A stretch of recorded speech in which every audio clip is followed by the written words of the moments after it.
சொல்லுங்க அந்த ஆக்ட் என்ன ஆக்ட் எந்த ஆக்ட் அது ஆக்ட் நம்பர் 1992 ஆண்டு தாவர பாதுகாப்பு சட்டத்துக்குள்ள வருது. ஓ அது யாருக்கு அந்த அது ஆக்ட் மூலம் யாருக்கு அந்த அதிகாரம் கொடுக்கப்பட்டிருக்கு? அந்த அதிகாரம் மத்திய விவசாய திணைக்களத்துக்கு தான் வழங்கப்பட்டிருக்கு. மத்திய விவசாய திணைக்களத்தோட இணைஞ்சு பிரதேச சபை, ரயில்வே டிபார்ட்மெண்ட் என்று சொல்லி 27 திணைக்களங்கள். அதுக்குள்ள உங்களோட விவசாய திணைக்களம் வராது. விவசாய திணைக்களம் இருக்கு. அப்ப நீங்க இது எடுக்கல? அது நடவடிக்கை அதன் இல்ல நீங்கள் அப்படியான ஒரு இடத்தை கண்டு அது சம்பந்தமாக போலீஸ்ல முறைப்பாடு செய்து என் வழக்கு போடல. இப்ப நீங்க சும்மா சொல்லக்கூடாது அதுக்குரிய வளங்களிடையில வழங்க இல்லையா ஒரு ஆக்ட் ஒன்று இருக்கண்டா அந்த ஆக்டில் இருக்கிற உங்களை மென்ஷன் பண்ணி இருக்குன்னு சொன்னா உங்களுடைய கடமை அரசாங்க கடமை. நாங்கள் உங்களுக்கு வழக்கு போடலாம், உங்களுடைய அரசாங்க கடமையை நீங்க செய்யலேண்டு. ஏன்னா அந்த ஆக்டில் இருக்குது இப்படியான இடங்கள்ல காணிகள்ல இதுகள் இருக்கும் போது விவசாய திணைக்களம் எடுக்க வேணுமெண்டா நீங்க ஏன் எடுக்கலன்னு கேட்டு கூட நாங்கள் வழக்கு போடலாம். உங்களுக்கு ஆக்டில் ஒரு பவர் உண்டு. ஆக்டண்டா என்னம்மா அது ஒரு பவர், அது ஒரு லீகல் பவர். அப்ப அந்த லீகல் பவரை பார்த்து ஒரு போலீஸ் ஸ்டேஷன்ல ஒரு முறைப்பாடு போட்டுக்கிறீங்களோ இது வரைக்கும்? எப்ப போட்டு நீங்கள்? சரி இப்ப 25ல இல்லையோ 25ஆம் ஆண்டு இல்ல. நான் இப்படி கேள்வி கேட்கறது நீங்க மன்னிக்கணும். என்னண்டா சும்மா சொல்லக்கூடாது எங்களுக்கு பவர் இல்லைன்னு. ஆக்ட் இருக்கு, ஆக்டில் உங்களோட டிபார்ட்மெண்ட்டை சொல்லி இருக்கு, உங்களுக்கு பவர் இருக்குது. நீங்க போலீஸ் ஸ்டேஷன்ல போய் ஒரு கேஸ் முறை இது வரைக்கும் ஏதாவது ஒன்றுக்கு முறைப்பாடு போட்டுக்கிறீங்களோ? இல்ல சார், நாங்கள் எல்லாம் 3 விதம் இருக்கு சார். சரி ஓ அதான் நான் கேட்குறேன். நேரம் அந்த ஆத்தரைஸ் ஆஃபீஸர்ஸ் நான் என்ன ஆக்ட் என்ன பார்க்கல. ஆத்தரைஸ்ட் ஆஃபீஸர்ஸ் என்னோட ஆஃபீஸர்ஸ் நிறைய பேர் அது ஆல்ரெடி இருந்தாங்க. சரி இப்போ ஆத்தரைஸ்ட் ஆஃபீஸர்ஸ் இல்லையா உங்கள்ட்ட? அதுக்குரிய அப்ளிகேஷன் நாங்க கொடுத்திருக்கிறோம். அந்த ஆத்தரைஸ்ட் ஆஃபீஸர் அதாவது வடமாகாணத்துல அந்த ஆக்டை சிஸ்டமைஸ் பண்ற ஆத்தரைஸ்ட் ஆஃபீஸர்ஸ் ஒருத்தரும் இல்லையோ? இப்போ ஒருத்தரும் இல்லை. சீஃப் செக்ரட்டரி அப்ப நீங்க என்ன இந்த திணைக்களம் நடத்தலாம்? இவ்வளவு காலம் இந்த திணைக்களம் என்ன நடத்தலாம்? இந்த ஆக்டை பாவிச்சு ஒரு வழக்கு போடுறதுக்குரிய ஒரு ஆபீசரும் வடக்கு மாநிலத்துல இல்லையண்டா அப்ப என்னன்னு நாங்கள் இது நடக்கிற சும்மா சொல்றது எங்களுக்கு பவர் இல்லைன்னு அந்த ஆபீசர்ஸ் ஒருத்தரும் இல்லைன்னா அவருக்கு சப்ஸ்டிடியூட் யார் பண்ணியிருக்கிறீங்க? ஒரு அந்த ஆபீசர் இல்லையண்டா வைத்தியசாலையில் வைத்தியர் இல்லையண்டா சேலைனை போட்டாது பாதுகாக்கிறதுக்கு ஒரு ஆள் இருக்கு, அதுக்கு பேர் தான் நர்ஸ். இதை நான் கேட்குறேன். இப்போ உங்களோட ஆஃபீஸில் அந்த டிபார்ட்மெண்ட்டில் அந்த ஆஃபீஸர்ஸ் இல்லையண்டா யார் அந்த டியூட்டியெல்லாம் பார்க்குறது? யாரும் பார்க்குறது? ஏன்டா நீங்கள் வழக்கு போடுறதும் இல்லை, போலீஸுக்கும் போடுறது இல்லை, சும்மா இருக்கிறது. பேர் சொல்கிறது பேரோட சொல்லுங்க. உங்களோட பேரை சொல்லுங்க, நான் பேரோட சொல்கிறேன். நீங்கள் தான் இந்த வேலையை செய்யலைன்னு. சீஃப் செக்ரட்டரி அந்த வேலையை செய்யலை. நாங்கள் ஒரு வழக்கு போட்டால் நீங்கள் அரச கடமை ஒழுங்காக செய்யலைன்ட்டு நீங்கள் தான் மைண்டானந்த அழுத்தமை மாதிரி பெருச கணக்காக போக வேண்டியிருக்கு. அந்த உங்களுக்கு தெரியும் பாதீனம் பெரிய பிரச்சனை இந்த வரைக்கும் அது சம்பந்தமான லீகல் ஆஃபீஸர்ஸும் உங்களோட டிபார்ட்மெண்ட்ல நீங்கள் கோல் பண்ணவும் இல்லை, வேகன்சி நிரப்பவும் இல்லை. வடமாநிலத்தில் ஒருத்தருமே இல்லை. இதுல அர்ஜுனா சொல்ற விஷயம் ஒன்று இருக்குதானே, அது கவனத்தில் எடுக்கணும். ஒரு அதிகாரிகள் இது விளையாட்டு இல்லை. ஒரு சில தயவு செய்து அந்த ஸ்டாஃப் எத்தனை வேகன்சி யாழ்ப்பாணத்துல அந்த வேகன்சி ஏன் ஃபில் பண்ணப்படையில நாங்கள் ஒரு டிசிஷன்ல மீட்டிங் எடுக்கணும். அடுத்த முறை எங்களுக்கு எத்தனை வேகன்சி டோட்டல், ஏன் அந்த வேகன்சி ஃபில் பண்ணப்படையில எப்ப அவர் ரிசைன் பண்ணப்பட்டு போனவே ஃபுல் டீடைலும் எங்களுக்கு நீங்க ப்ரெசென்ட் பண்ணணும். சும்மா சொல்றது அதுக்குரிய ஆஃபீஸர் இல்லைன்னு என்னடா அப்படி சொல்லல. ஒரு அக்கௌண்ட் இருக்குது, அது திணைக்களத்துக்கு ஒரு பவர் ஒன்று கொடுக்கப்பட்டிருக்கு, லீகலா அவங்களுக்கு ஒரு அத்தாரிட்டி ஒன்று கொடுக்கப்பட்டிருக்காங்க. உங்களுக்கு ரெஸ்பான்சிபிலிட்டி சிம்பிளா வேற. நீங்க சொல்றீங்க எங்களுக்கு அதுக்குரிய ஆட்கள் இல்லை, நாங்க செய்யல. அடுத்த டிசிசி மீட்டிங்ல ஜெஃப்னாண்ட டோட்டல் வேகன்சி எத்தனை, இதுவரைக்கும் ஃபில் பண்ணப்பட்ட எத்தனை, ஃபில் பண்ணப்படாத என்ன இருக்கிற ஒரு ஆள் என்றாலும் ஒரு லீகல் ஆஃபீஸர் ஒரு ஆள் வடமானதுக்கான எல்லா வழக்கிலும் போடுறது. ஒரு 10 வழக்கு போடுவீங்களா இருந்தா மிச்ச காணிக்காரெல்லாம் தட்டப்பாடுல துப்புர வைக்கணும். எனக்கே தெரியாது எந்த காணிக்கை இருக்கோ வரியா பாதினம். ஆனா நான் என்ன சொல்றேன்னா ஒருத்தர் கூட அங்க வந்து பார்க்கல இல்லையா. அதில் கௌரவ பாராளுமன்ற உறுப்பினர்கள் சமர்ப்பிச்சிருக்காங்க. நான் தயவான ஒரு வேண்டுகோள் என்னென்னா நீங்கள் சமர்ப்பிக்கல இப்போ குறிக்கப்பட்ட சில பிரதேச செயல பிரிவுகள சில வீதிகள் சில அபிவிருத்தி சம்பந்தமாக சொல்லிக்கல நாங்கள் அந்த விடயங்களை அந்தந்த பிரதேச செயலாளருக்கும் அந்தந்த திணைக்களங்களுக்கும் தான் அனுப்பக்கூடியதாக இருக்கும். ஏனென்றால் அவை எனக்கு பொதுவான பிரச்சனைகள் சொல்லிக்கல நாங்கள் அதை கருத்தில் எடுக்கக்கூடிய மாதிரி இருக்கும். அல்லது அந்த விடயங்களை நாங்கள் அந்தந்த திணைக்களங்களுக்கு பாரப்படுத்திக்கிறோம். அந்த விவரம் என்னென்றதில் சொல்கிறோம். முதலாவதாக கௌரவ பாராளுமன்ற உறுப்பினர் ஸ்ரீதரன் அவர்களால் இந்த யாழ்ப்பாண மாவட்டத்தில் மருதங்கனி பிரதேச பிரிவில் இந்த காணி சுவீகரிப்பு தொடர்பான அந்த வர்த்தமானியம் மீளப்படுறது சம்பந்தமாக அனுப்பியிருக்கிறார். சரி ரைட் அறிவிச்சிருக்கிறோம். ஓகே சரி. அடுத்ததாக ஏற்கனவே பாராளுமன்ற உறுப்பினர் குறிப்பிட்டுள்ள இந்த வெங்காய பயிற்சியில் ஈடுபடும் விவசாயிகள் சந்தைப்படும் போது இறக்குமதியை தடை செய்வதற்கான அல்லது இறக்குமதி வரியை அதிகரித்தல் சம்பந்தமாக அந்த விடயத்துக்குரிய நாங்கள் இப்போ எடுத்திருக்கிறோம். நேற்று இந்த விடயத்தை வச்சுக்கொண்டு எவ்வளவு மெட்ரிக் டன் விவசாய அமைச்சரோடையும் பேசின லால்காந்தி அவர்களோட அவரும் சொன்ன ஒரு இப்படியாப்பட்ட டைம்ல கணக்கா அவங்க சொல்றாங்க. சொன்ன பிறகு நாங்கள் அந்த காலத்தையும் குறிப்பிட்டு கிடைக்கிற அளவையும் குறிப்பிட்டு நாங்கள் ட்ரெஷரிக்கு அந்த கடிதத்தை எழுதினால் அதுக்குரிய நடவடிக்கை எடுக்கிறதா. சின்ன வெங்காயத்துக்கு இன்சூரன்ஸ் இல்லை, ஆனால் பெரிய வெங்காயத்துக்கு இருக்குது. அது போன முறை டிசிசி மீட்டிங்லேயும் கதைச்சது. அந்த சின்ன வெங்காயத்துக்கான இன்சூரன்ஸை போடுறதுக்கான வழிமுறை ஏதாவது பொறுமுறை செய்திருக்கிறீங்களா?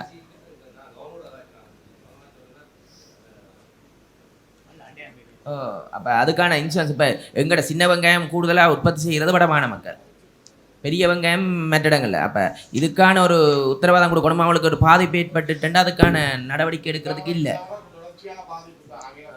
அப்போ அப்போ அந்த சின்ன விற்கிறத விட இந்த இதாக பாதிப்பு ஏற்பட்டு அவங்களுக்கு இன்சூரன்ஸ் கொடுக்கறதுக்கு இல்லை. அதில் நடைமுறை அதுக்கான நடைமுறையை சீக்கிரமாக எடுக்க வேண்டிய தேவை. நாங்கள் இதில் தீர்மானத்தை எடுப்போம். நீங்கள் இந்த தீர்மானத்தை நாங்கள் இதில் எடுத்துட்டு கௌரவ ஆளுநர் தொடர் முயற்சி அதில் எடுக்கிறேன். தொடர் நடவடிக்கை எடுத்தல் ஏனெண்டா பாதினியம் சம்பந்தமாக நாங்கள் பார்த்தோம் மாகாண சபை இருக்கைக்கு அதுக்கான நடைமுறை ஒன்று எடுக்கப்பட்டது. அதுக்காக நிதிகள் பெரிய செலவழித்து பாதினியம் நடவடிக்கை எடுத்தது. ஆனால் அது நடைமுறைக்கு வந்ததாண்ட கேள்விக்குறியாக இருக்குது. முந்தி நடிமா 2-3 வருஷங்களுக்கு தொடர்ச்சியாக செய்யணும். ஒருக்கா செய்து போட்டு விட்டா இப்போ தொடர்ச்சியாக செய்யணும். அது மாநிலங்களுக்கு அதுக்குரிய நாங்கள் பணம் வந்து அலகேட் பண்ணி கொடுக்கலாம். பிரச்சனை இல்லை. தொடர்ச்சியாக செய்யணும். பட் முழு விவசாயிகளை இந்த பார்த்தீங்கன்னா தெரியும் வழியை பாதினியம் தான் நிற்குது. அவரும் பூரா எல்லாரும் பூரா ஒத்துழைப்பு தர வேணும். இல்லை மாகாண சபையில் நடைமுறை எடுத்ததில்லோ முந்தி அவர் ஒரு வருஷம் செய்து கொண்டு விட்டுட்டீங்க. தொடர்ச்சியாக ஒரு 3-4 வருஷத்துக்கு செய்தார். தொடர்ச்சியாக செய்தால் தான் அது தொடர்ச்சியாக செய்யணும். எல்லாத்தையும் அதில் பிரயோசனம். அது நாங்கள் அதை விவசாயத்திற்கு அது செய்ய வேணும். விவசாய திணைக்களம் ஏதாவது உங்களுடைய நடவடிக்கை எடுக்கக்கூட சம்பந்தமா ஏதாவது இருந்தால் சொல்லுங்க. அண்மை காலத்தில் தீவிரத்திலேயும் கடந்த 3-4 வருஷத்துக்கு மேலாக அது பரவி இருக்குது.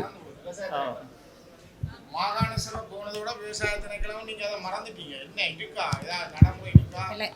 சார், இந்த பாத்தினியம் கட்டுப்படுத்தல் தொடர்பாக மாகாண சபை இருக்கைக்கு நாங்கள் நடவடிக்கை எடுத்திருந்த நாங்கள்.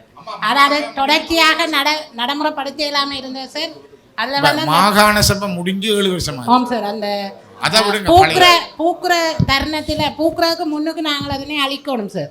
இப்போ விவசாயிகள் எல்லாரும் ஒத்துழைப்பு வழங்குற பட்சத்தில் எங்களுக்கு அதில் லீகல் ஆக்ஷனும் எடுக்கக்கூடிய சந்தர்ப்பம் இருக்குது. ஆனால் லீகல் ஆக்ஷன் எடுக்கிறதுக்கு எங்கள்கிட்ட இருக்கிற ஆளுநி பத்தாது சார். உண்மையில் ஒவ்வொரு விவசாயியும் ஒரு நிமிஷம், நீங்கள் விவசாயிகள் ஒத்துழைக்கிற பட்சத்தில் என்று சொல்றதெல்லாம் அது காலம் கடத்துகிற வார்த்தைகள். எந்த விவசாயி ஒத்துழைக்க போகிறோம் வாரம் இப்போ நாங்கள் இது அப்படியான வார்த்தைகளுக்கு போகாமல் இதுக்கு ஏதாவது நீங்கள் ஒரு பொறிமுறை அல்ல சட்டத்துக்கு நடவடிக்கை வேணும். ஃபைன் அடிக்கணும். கடைசி ஒரு தோட்டத்தில் இருக்கண்டா அதுக்கு ஃபைன் அடிக்கணும். அதை நீங்கள் ஆளுநரை வச்சு செய்ய வேணும். இருக்கு, அது சட்ட நடவடிக்கை எடுக்கிற ஏற்பாடு இருக்குன்னா நீங்க என்ன சட்டத்தை பயன்படுத்துறீங்க? இல்ல, சட்டத்தை நடைமுறைப்படுத்துறதுக்கு எங்களுக்குரிய அதிகாரத்தை வழங்கப்படும் சார். யார் தரணும் உங்களுக்கு? யார் அந்த அதிகாரம் தரணும்? எங்கண்ட மத்திய விவசாய திணைக்களத்துல இருந்தா நாங்கள் பெற்றெடுத்துனாங்க சார். தனியே விவசாய திணைக்களம் மட்டுமில்ல, அதுல 27 திணைக்களங்கள் இணைஞ்சுதான் சார் இந்த சட்ட நடவடிக்கை வாழ்க்கையில நடக்காது. வாழ்க்கையில நடக்காது. அப்ப எனக்கு ஒரு சொல்லுங்க, அந்த ஆக்ட் என்ன ஆக்ட்? எந்த ஆக்ட் அது? ஆக்ட் நம்பர் 1992ஆம் ஆண்டு தாவர பாதுகாப்பு சட்டத்துக்குள்ள வருது. அது யாருக்கு அந்த ஆக்ட் மூலம் யாருக்கு அந்த அதிகாரம் கொடுக்கப்பட்டிருக்கு? அந்த அதிகாரம் வந்து மத்திய விவசாய திணைக்களத்துக்கு தான் வழங்கப்பட்டிருக்கு. மத்திய விவசாய திணைக்களத்தோட இணைஞ்சு பிரதேச சபை, ரயில்வே டிபார்ட்மெண்ட் என்ன சொல்லி 27 திணைக்களங்கள். அதுக்குள்ள உங்களோட விவசாய திணைக்களம் வராது? விவசாய திணைக்களம் இருக்கு. அப்ப நீங்க இது எடுக்கல? அது நடவடிக்கை அதான் சொன்னேன் சார். நாங்கள் நடவடிக்கை இல்ல, நீங்கள் அப்படியான ஒரு இடத்தை கண்டு அது சம்பந்தமாக போலீஸ்ல முறைப்பாடு செய்து என் வழக்கு போடல. இப்ப நீங்க சும்மா சொல்லக்கூடாது அதுக்குரிய வழங்கலங்களிடையில வழங்க இல்லையா ஒரு ஆக்ட் ஒன்று இருக்கண்டா. அந்த ஆக்டில் இருக்கிற உங்களை மென்ஷன் பண்ணி இருக்குன்னு சொன்னா உங்களுடைய கடமை, அரசாங்க கடமை. நாங்கள் உங்களுக்கு வழக்கு போடலாம், உங்களுடைய அரசாங்க கடமையை நீங்க செய்யலேண்டு. ஏன்னா அந்த ஆக்டில் இருக்குது. இப்படியான இடங்கள்ல காணிகள்ல வந்து இதுகள் இருக்கும்போது விவசாய திணைக்களம் எடுக்க வேணுமெண்டா நீங்க ஏன் எடுக்கலன்னு கேட்டு கூட நாங்கள் வழக்கு போடலாம். உங்களுக்கு உங்களுக்கு ஆக்டில் ஒரு பவர் உண்டு. ஆக்டண்டா என்னம்மா? அது ஒரு பவர், அது ஒரு லீகல் பவர். அப்ப அந்த லீகல் பவரை பாய்ச்சி ஒரு போலீஸ் ஸ்டேஷன்ல ஒரு முறைப்பாடு போட்டுக்கிறீங்களோ இது வரைக்கும்? முதல் போட்டுனாங்க சார். எப்ப போட்டு நீங்கள்? நான் 2017-18 சரி, இப்ப 25ல இல்லையோ? 25ஆம் ஆண்டு இல்ல. நான் இப்படி கேள்வி கேட்கறது நீங்க மன்னிக்கணும். என்னண்டா சும்மா சொல்லக்கூடாது எங்களுக்கு பவர் இல்ல இல்லைன்னு. ஆக்ட் இருக்கு, ஆக்டில் உங்களோட டிபார்ட்மெண்ட்டை சொல்லியிருக்கு, உங்களுக்கு பவர் இருக்குது, நீங்க போலீஸ் ஸ்டேஷன்ல போய் ஒரு கேஸ் முறை இதுவரைக்கும் ஏதாவது ஒன்றுக்கு புறப்பாடு போட்டுக்கிறீங்களோ? இல்ல இல்ல சார், நாங்கள் அதில் 3 விதம் இருக்கு சார். சரி, ஓ அதைத்தான் நான் கேட்குறேன். யார் அந்த ஆத்தரைஸ்ட் ஆஃபீஸர்ஸ்? நான் என்ன ஆக்ட் என்ன பார்க்கல. ஆத்தரைஸ்ட் ஆஃபீஸர்ஸ் எங்களோட ஆஃபீஸர்ஸ் நிறைய பேர் அந்த ஆல்ரெடி இருந்த ஆக்கள் வந்து ரிட்டையர்மெண்ட் பதவி வருது அப்படி. சரி, இப்போ ஆத்தரைஸ்ட் ஆஃபீஸர்ஸ் இல்லையா உங்கள்ட்ட? அதுக்குரிய அப்ளிகேஷன் நாங்க கொடுத்திருக்கிறோம் அந்த ஆத்தரைஸ்ட் ஆஃபீஸர். அதாவது வட மாகாணத்தில் அந்த ஆக்டை வந்து சிஸ்டமைஸ் பண்ற ஆத்தரைஸ்ட் ஆஃபீஸர்ஸ் ஒருத்தரும் இல்லையோ? இப்போ ஒருத்தரும் இல்லை. சீஃப் செக்ரட்டரி, அப்ப நீங்க என்ன இந்த திணைக்களம் நடத்தலாம்? இவ்வளவு காலம் இந்த திணைக்களம் என்ன நடத்தலாம்? இந்த ஆக்டை பாவிச்சு ஒரு வழக்கு போடுறதுக்குரிய ஒரு ஆபீசரும் வடக்கு மாநிலத்தில் இல்லையண்டா அப்ப என்னண்டு நாங்கள் இது நடக்கிற சும்மா சொல்றது எங்களுக்கு பவர் இல்லை பவர் இல்லை பவர் இல்லைன்னு. அந்த ஆபீசர்ஸ் ஒருத்தரும் இல்லைன்னா அவருக்கு சப்ஸ்டியூட் யார் பண்ணியிருக்கிறீங்க? ஒரு அந்த ஆபீசர் இல்லையண்டா, வைத்தியசாலையில் வைத்தியர் இல்லையண்டா சேலைனை போட்டாது பாதுகாக்கிறதுக்கு ஒரு ஆள் இருக்கு, அது பேர் தான் நர்ஸ். இதை நான் கேட்குறேன். இப்போ உங்கள்கிட்ட ஆஃபீஸில் அந்த டிபார்ட்மெண்ட்டில் அந்த ஆஃபீஸர்ஸ் இல்லையண்டா யார் அந்த டியூட்டியெல்லாம் பார்க்குறது? யார் பார்க்குறது? ஏன்டா நீங்கள் வழக்கு போடுறதும் இல்லை, போலீஸுக்கும் போடுறது இல்லை, சும்மா இருக்கிறது. பேர் சொல்கிறது பேரோட சொல்லுங்க, உங்களோட பேரை சொல்லுங்க, நான் பேரோட சொல்கிறேன். நீங்கள் தான் இந்த வேலையை செய்யலைன்னு. சீஃப் செக்ரட்டரி அந்த வேலையை செய்யலை. நாங்கள் ஒரு வழக்கு போட்டா நீங்கள் அரச கடமை ஒழுங்காக செய்யலைன்ட்டு நீங்கள் தான் மைனானந்த அழுத்தவை மாதிரி வருஷ கணக்காக போக வேண்டியிருக்கு. அந்த உங்களுக்கு தெரியும் பாதீனம் பெரிய பிரச்சனை உண்டு. இந்த வரைக்கும் அது சம்பந்தமான லீகல் ஆஃபீஸர்ஸும் உங்களோட டிபார்ட்மெண்ட்ல நீங்கள் கோல் பண்ணவும் இல்லை, வேகன்சி நிரப்பவும் இல்லை. வட மாநிலத்தில் ஒருத்தருமே இல்லை. இதுல அர்ஜுனா சொல்ற விஷயம் ஒன்று இருக்குதானே, அது கவனத்தில் எடுக்கணும். என்ன உரிய அதிகாரிகள், இது விளையாட்டு இல்லை. சும்மா ஒரு சில தயவு செய்து அந்த ஸ்டாஃப் எத்தனை வேகன்சி யாழ்ப்பாணத்துல அந்த வேகன்சி ஏன் ஃபில் பண்ணப்படையில நாங்கள் ஒரு டிசிஷன்ல மீட்டிங் எடுக்கணும். அடுத்த முறை எங்களுக்கு எத்தனை வேகன்சி டோட்டல், ஏன் அந்த வேகன்சி ஃபில் பண்ணப்படையில இப்போ அவர் ரிசைன் பண்ணப்பட்டு போனவே ஃபுல் டீடைலும் எங்களுக்கு நீங்க ப்ரெசென்ட் பண்ணுங்க. சும்மா சொல்றது அதுக்குரிய ஆஃபீஸர் இல்லைன்னு என்னடா அப்படி சொல்லலாம். ஒரு அக்கௌண்ட் இருக்குது, அது திணைக்களத்துக்கு வந்து ஒரு பவர் ஒன்று கொடுக்கப்பட்டிருக்கு, லீகலாக அவங்களுக்கு ஒரு அத்தாரிட்டி ஒன்று கொடுக்கப்பட்டிருக்காங்க. உங்களுக்கு ரெஸ்பான்சிபிலிட்டி சிம்பிளா வேற. நீங்க சொல்றீங்க எங்களுக்கு அதுக்குரிய ஆக்கள் இல்லை, நாங்க செய்யல. அடுத்த டிசிசி மீட்டிங்ல ஜெஃப்னாண்ட டோட்டல் வேகன்சி எத்தனை, இதுவரைக்கும் ஃபில் பண்ணப்பட்ட எத்தனை, ஃபில் பண்ணப்படாத என்ன இருக்கிற ஒரு ஆள் என்றாலும் ஒரு லீகல் ஆஃபீஸர் ஒரு ஆள் வடமானத்துக்கான எல்லா வழக்களும் போடுறது. ஒரு 10 வழக்கு போடுவீங்களா இருந்தால் மிச்ச காணிக்காரெல்லாம் தட்டப்பாடில் துப்புரவாக்கணும். எனக்கே தெரியாது எந்த காணிக்கை இருக்க ஒரு பாதினம். ஆனா நான் என்ன சொல்றேன்னா ஒருத்தர் கூட அங்க வந்து பார்க்கல இல்லையா. அடுத்த மீட்டிங்ல தயவு செய்து நாங்க உங்களோட நேரம். அடுத்ததாக 70 நன்னீர் வளர்த்த குரலேஜனையும் சீம கருவேலை மரங்களை அழைக்கிற சம்பந்தமாக கௌரவ பாராளுமன்ற உறுப்பினரால் தீர்மானம் எடுக்கப்பட்டிருக்கின்றது. அது ஏற்கனவே இந்த விடயம் கலந்துரையாடப்பட்டு உண்மையில் அது அந்த சீம கருவேலையா என்பது தொடர்பாக ஒரு ஆய்வும் மேற்கொள்ளப்பட்டது. இது எங்களுடைய அடுத்த ஊராதுறையினுடைய இந்த பிரதேச ஒருங்கிணைப்பு கூட்டத்தில் ஒரு தீர்மானத்தை எடுத்து அந்த விடயத்தை உறுதிப்படுத்தி தந்தால் நாங்கள் அதுக்குரிய எஸ்டிமேட்டையும் எடுத்து விவசாய திணைக்களத்தின் மூலமாக அதை ஒரு பரிசாத்தமாக நாங்கள் அதை இங்கிருந்து இயந்திரம் கொண்டு போய் தான் நாங்கள் செய்ய வேண்டியிருக்கோம். ஆகவே அதை நாங்கள் முழுமையாக அதற்குரிய எஸ்டிமேட்டோட பிரதேச செயலாளர் அந்த விவரத்தை எங்களுடைய ஒருங்கிணைப்பு குழு கூட்டத்தில் போட்டு தயார்மதித்தாங்க. ஏன்னா இப்போ நாளைக்கு சில பேர் சொல்லக்கூடாது அந்த மரம் அங்கே இருக்க வேண்டிய மரத்தை அழிச்சிட்டோம்னு சொல்லக்கூடாது. அது அங்கே ஒருங்கிணைப்பு குழு கூட்டத்தை அனுமதி. தலைவர் என்னென்ன ஒரு நிமிஷம் குலக்கரன் வேணிக்காங்க அந்த ஆஃபீஸர்ஸ் பேர் இருக்க சொல்லுங்க. யார் உங்களுக்கு லீகல் ஆஃபீஸர், யார் உங்களுக்கு வேணும் டிபார்ட்மெண்ட்ல? இல்ல அது என்னென்னால் இருக்கிற ஆத்தரைஸ்ட் ஆபீசர் புதுசாக நியமனம் இல்ல, அவர்களுடைய பணியாற்ற உத்தியோகத்தலுக்கு அந்த ஆத்தரைசேஷன் அவையில் கொடுக்க வேணும். ஆக்டில இருக்குமே ஆட்டோமேட்டிக் ஆத்தரைசேஷன். ஆக்டில வந்து டிபார்ட்மெண்ட்டுக்கு வந்தா அந்த டிபார்ட்மெண்ட்ல இருக்கிற செக்ரட்டரி வந்து ஒரு ஐயா நானும் அட்மின்ல வேலை எழுதினான். ஒரு செக்ரட்டரி வந்து அந்த திணைக்களத்தில் இருக்கிற ஒவ்வொரு உப திணைக்களங்களுக்கும் கடிதம் அனுப்பும் இது சம்பந்தமா நடவடிக்கை எடுக்க சொல்லு. இல்ல அதான் கூட யார் அதை செய்ய வேணும்? ஆரப்ப இல்லைன்னு சொன்ன வைப்ப ஆறு அந்த ஆஃபீஸர் யார் இல்லை அப்படின்னா நான் பாராளுமன்றத்தில் எப்போ வடக்கு மாநிலத்தில் இப்படி யாக்களை அப்பாயின்மெண்ட் பண்ணல அப்பாயின்மெண்ட் பண்ணி தாங்க சொல்லி ஆர் அந்த ஆஃபீஸரோட பேரை சொல்லுங்க. என்ன லீகல் ஆஃபீஸரா யாரு? இல்லை நான் நினைக்கிறேன் அதான். சரி அப்போ எத்தனை உங்களுக்கு டெக்னிக்கல் ஸ்டாஃப் இருக்கு விவசாய திணைக்களத்தில்?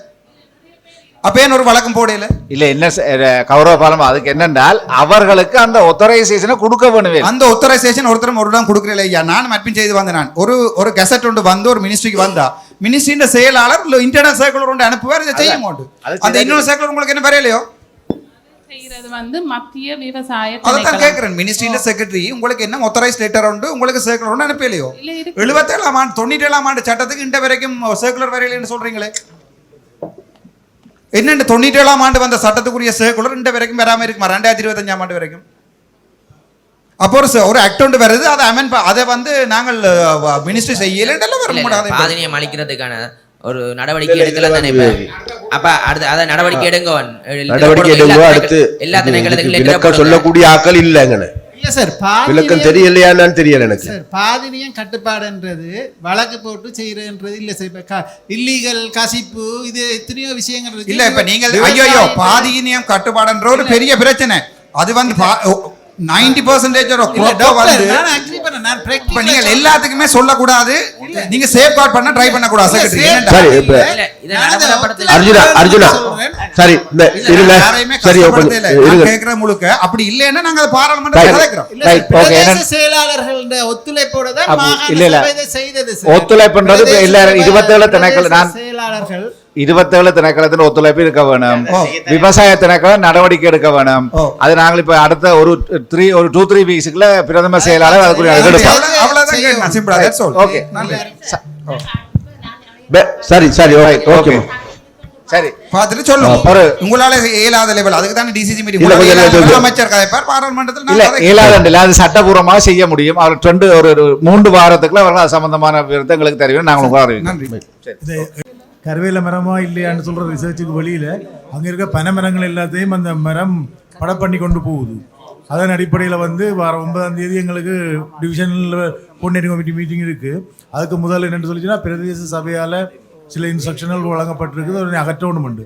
அதில் புலம்பெயர் தேசத்தவர்கள் வந்து தங்கட காணிகளை சுத்தப்படுத்துறதுக்கு இப்போ ரெடி. கிட்டத்தட்ட 180 ஏக்கர் இல்லை வந்து கிளியர் பண்ணுறதுக்கான நான் கதைச்சு கொண்டு இருக்கிறோம். இந்த 9ஆம் தேதி தீர்மானத்துக்கு பிறகு நாங்கள் இந்த வசதிகளை ஏற்படுத்தி கொடுத்து அதை நாங்கள் இந்த கூட்டத்தில் தீர்மானத்தை எடுப்போம். அது அளிக்கிறது உண்டு. தழுவு அனிமா அதாவது என்ன திருப்பி அடுத்ததுக்கு போடாமல் இப்ப இதுல நாங்கள் தழுவு இல்ல இதுல என்னண்டா உண்மையிலே 2 வருஷங்களுக்கு முதல் நாங்கள் தீர்மானத்தை கொண்டு வந்தோம். இதை பற்றி ஆராய்ச்சி கதைக்கப்பட்டது. இது இப்படியே இழுபட்டு போனது. கிட்டத்தட்ட 100கணக்கான பனைகள் அங்கே பட்டு போச்சு. மக்களும் குறைவு. இருக்கிற ஒரே ஒரு நல்ல தரமான பனைகள் 70 தான். அந்த பனையும் பட்டு கொண்டு போகுது. இப்போ இதுக்காகத்தான் அந்த நேரமே கொண்டு வந்த தீர்மானம். இப்போ டிஎஸ் சொல்கிறது சரி, இப்போ முதல் பனியை காப்பாற்றுன்றா அந்த மரம் இல்லாமல் போகணும். பூவரசு கூட படுகுது. அப்போ அது கருவேல மரமாக இல்லையான்றதை விட அந்த மரம் பாதகமானதுன்றது தான் கூடுதலாக சொல்கிறாரு. அப்போ அதை கொஞ்சம் சார் அதில் ஒரு நாங்கள் இப்போ தளவு தீர்மானத்தை கொடுத்துக்கொண்டு இப்போ என்னென்ன உண்மையாக தனியார் காணியில் பார்லமெண்ட் ஒரு இல்லை தனியார் காணிகளில் நாங்கள் எங்களுடைய நிதியை செலவழித்து அங்கே அதை செய்ய முடியாது. ஆனால் நாங்கள் என்ன செய்யலாம், நாங்கள் கடற்படையுடைய ஒத்துழைப்போடு அதுக்குரிய பெக்கோ அங்கேருந்து அனுப்பலாம். தனியார் காணிகளில் அவர்களால் அதை செய்ய வேண்டிய தேவைப்பாடு இருக்கும். தனியார் காணி உரிமையாளர்கள் அதை அக்ரி பண்ணியிருக்காங்க. அப்போ நாங்கள் அதுக்குரிய கடற்படையோடு சேர்ந்து அந்த இயந்திரத்தை இங்கிருந்து அனுப்பி வைக்கிற வேலையை நாங்கள் செய்கிறோம். அப்போ தீர்மானத்தை எடுத்து தாங்க. Right, okay. அடுத்ததாக கௌரவ பார்லமெண்ட் உறுப்பினர் ரஜீவன் அவர்களுடைய திட்டத்தில் the Thikkam albino, that is action had been taken. Right. The last time when it was released,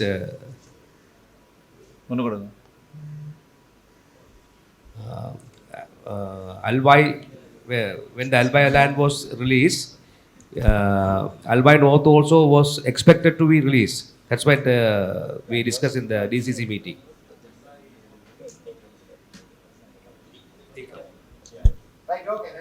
Now they have agreed to release. No problem. The Thikkam land is near future. Immediately we are going to release. Yeah. Yes, that's what I said. That earlier when the Albai North was released, it also was to be expected to be released. No, I think this matter already discussed by the SF commander with the Honorable Minister and myself. They already agreed to release the land. I think there are some internal procedures going on. Within short time they can release. அமைச்சர் எங்கன்னா இந்த திக்கம் இதை திருப்பி இயங்குறதுக்குரிய நடவடிக்கைகள் ஏதாவது நடக்குது அங்கே? காணி பிடிக்கப்பட்டிருக்கு ரணில் அரசாங்கத்தில். அந்த கிழக்கு பகுதி வேலியை மாற்றப்படையில் மக்கள் அந்த நேரத்துக்கு தான் போய் வரலாம் உள்ளால. அது நடவடிக்கை சம்பந்தமான என்ன முன்னேற்பாடு? அது I think the SF civil affairs officer, the request made by the Honorable MP Ilangumaran in this Palali 234 acres released by the last year, but the people still they are registered and go inside for the agriculture purpose. if there are any possibilities to freely they can move from the outside to make the agriculture purpose. I think that normally they are going freely, no, through the what is called the point, but they can go. If they are request made by the honorable MP, they freely they want to go without any registration. Right, nearly I think that our bunkers in front, no, now it is going to take the behind side. I think the SF commander decide that near future it is the bunkers is coming behind side, then freely they can move. Yeah, you want to remove the fence and Yes, that near future it's going to. No, what they expect is there's a time constraints. Yeah. Yeah, I so think it is they are fine. move freely without any constraints. Say for example 8 to Yes. 6, 8 to 4, without those kind of a constraints. Yes. They want to just go anytime to the land. That's what they ask. Now presently holding the what is called the bunkers and sentry I point there understand. and fence. Then nearly I think it is 1 month later. Okay. It Right. is going to be behind side. Then freely they can move to the I think 234 acres released for the cultivation. Thank The last time, the last meeting, we discussed the what is called the water and electricity supply. Then I think RDA engineer came and see the what is called road and other minor roads. Right. Then they can proceed. Yeah, we already made the request last week. We already made the request to the secretary to the president. I think that land already leaves only for the agriculture purpose. For the consideration of the living purpose also, we already made the request to the president secretariat. I think is it possible the honorable minister and the MPs consider these activities and inform to the parliament or whatever that land only released for the agriculture purpose. We need the purpose. With the agriculture purpose, is only very difficult to. They are from other outside and they are only going for the agriculture purpose and return back from that area in the evening. That is not possible. Anyhow, you will make the arrangement or make the request to the in a higher level to release the land for the entire residential purpose. Right. Okay. Also, Commander, that road that you all opened, that is still is time restricted, no? Is there any possibility of removing that restriction or at least moving the time to not 7 to at least 9 or 10? Because now that day I needed to go. I assumed that because I'm an MP, at least they will allow. But I was, they're quite strict. So even at 5:05, they refused to allow me, and I was late for the meeting. But what I'm saying is now, if you close it at 5, people finish work. They won't be able to use that route, So if you can at least, you can screen the movements and all that. I don't think there is going to be any trouble. So you can, if possible, at least make it later, or if at some point completely. அடுத்த விடயம் மாநிலத்தை துறைமுகம் சம்பந்தமாக ஏற்கனவே நாங்கள் கதைச்சிருக்கிறோம்.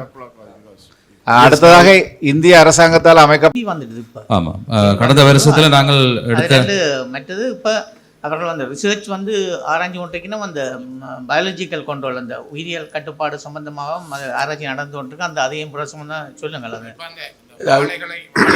அங்கே இருக்கிறாரு, research இருக்கிறார், சொல்லுவேன். வாழைகளை நோக்கியும் அது போகுது. ஆமாம். நான் மேலதிக பணிப்பாளர் ஆராய்ச்சி. ஆரம்பத்தில் இது எங்களுக்கு தென்னியை தான் தாக்கினது. இப்பொழுது பல்வேறுபட்ட பயிர்களையும் இது தாக்க வலிக்கிட்டு இருக்காங்க. அப்போ நாங்கள் ஏற்கனவே இது தொடர்பாக பல்வேறு மாவட்டங்களை 5 மாவட்டங்களை நாங்கள் எங்களுடைய கண்ணுருவ பயிர் பாதுகாப்பு நிலையத்தில் இருந்து நாங்கள் இந்த இதில் தயாரித்து கொண்டு வந்து இங்கே விட்டுனாங்க. அப்போ இப்போ நாங்கள் என்னென்றால் இஞ்சியை வச்சு செய்கிறது எங்களோட பிராந்திய விவசாய ஆராய்ச்சி நிலையத்தில் செய்கிறதுக்குரிய சகல இதுகளையும் நாங்கள் கொண்டு வந்துட்டோம். அப்போ கொஞ்சம் உற்பத்தி நடந்து கொண்டு இருக்குது. அப்போ இனி தான் நாங்கள் அதை விடுவிப்போம். அப்படி ஒரு மாதம் 1.5 மாதத்துக்குள்ளே.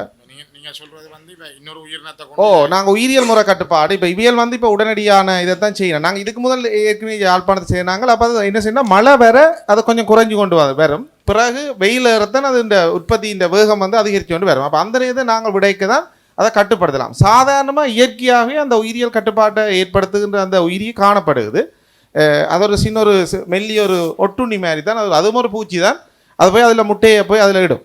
அப்போ அந்த கட்டுப்படுத்த முடியாமல் இருக்கிறது, இயற்கையாக கட்டுப்படுத்த முடியாமல் இருக்கிற காரணம் என்ன, இது இந்த இனப்பெருக்க வீதம் மிக உயர்வாக இருக்கும். அந்த சாதாரணமாக நாங்கள் இந்த கட்டுப்படுத்துகிற உயிரியை விட அந்த பீடையின் வேகம் மிக உயர்வாக இருக்குது. அப்போ அந்த நேரம் தான் நாங்கள் ரிலீஸ் பண்ணணும்.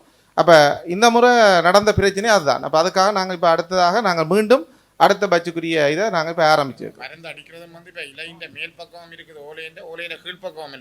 பொதுவாக இதை வந்து கீழ்ப்பக்கத்திலான் இருக்கும், கீழ்ப்பக்கத்தில் இருக்கும். ஆனால் மேல் பக்கத்தில் வந்து அந்த பூஞ்சனம் ஒன்று வளரும், அது கரும் பூஞ்சனம் ஒன்று வளரும். அதால தான் இந்த தென்னையின் உற்பத்தி திறன் பாதிக்கப்படுறது முக்கியமான காரணம் அதுதான். அப்போ இந்த இதில் வந்து உண்மையாக இது வந்து கோகனட் ரிசர்ச் இன்ஸ்டிடியூட் தான் இது செய்ய வேண்டியது. அவையெல்லாம் இதுக்குரிய ஆக்கள் தென்னை ஆராய்ச்சி நிலையம்.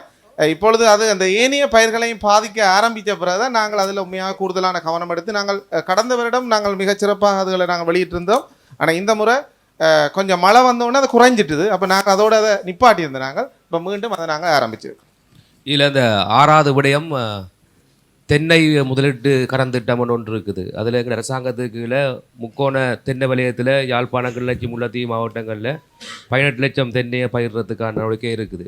அது சம்பந்தமாக அந்த யாழ்ப்பாண பகுதியிலே தென்னைகளுக்கான காணிகள் வழங்குவதற்கான நடவடிக்கைகள் சம்பந்தமாக விழிப்புணர்வு ஒன்று ஏற்படுத்தப்பட்டிருக்கா மக்கள் மத்தியில்?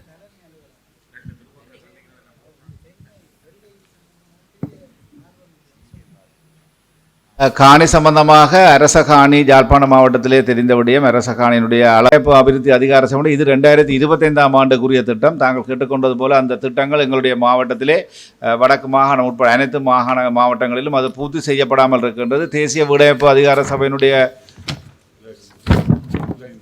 உதவி முகாமையாளர் இந்த விடயங்கள் நாங்கள் தொடர்ச்சியாக ஒவ்வொரு கூட்டத்திலையும் கலந்துரையாடப்படுகின்றன. அதுக்குரிய பயனாளிகள் உண்மையிலே மிகவும் தேவைப்பாடுடைய பயனாளிகள் இன்னும் அவருடைய வீடுகளை பூர்த்தி செய்ய முடியாத நிலையிலே இருக்கின்றார்கள்.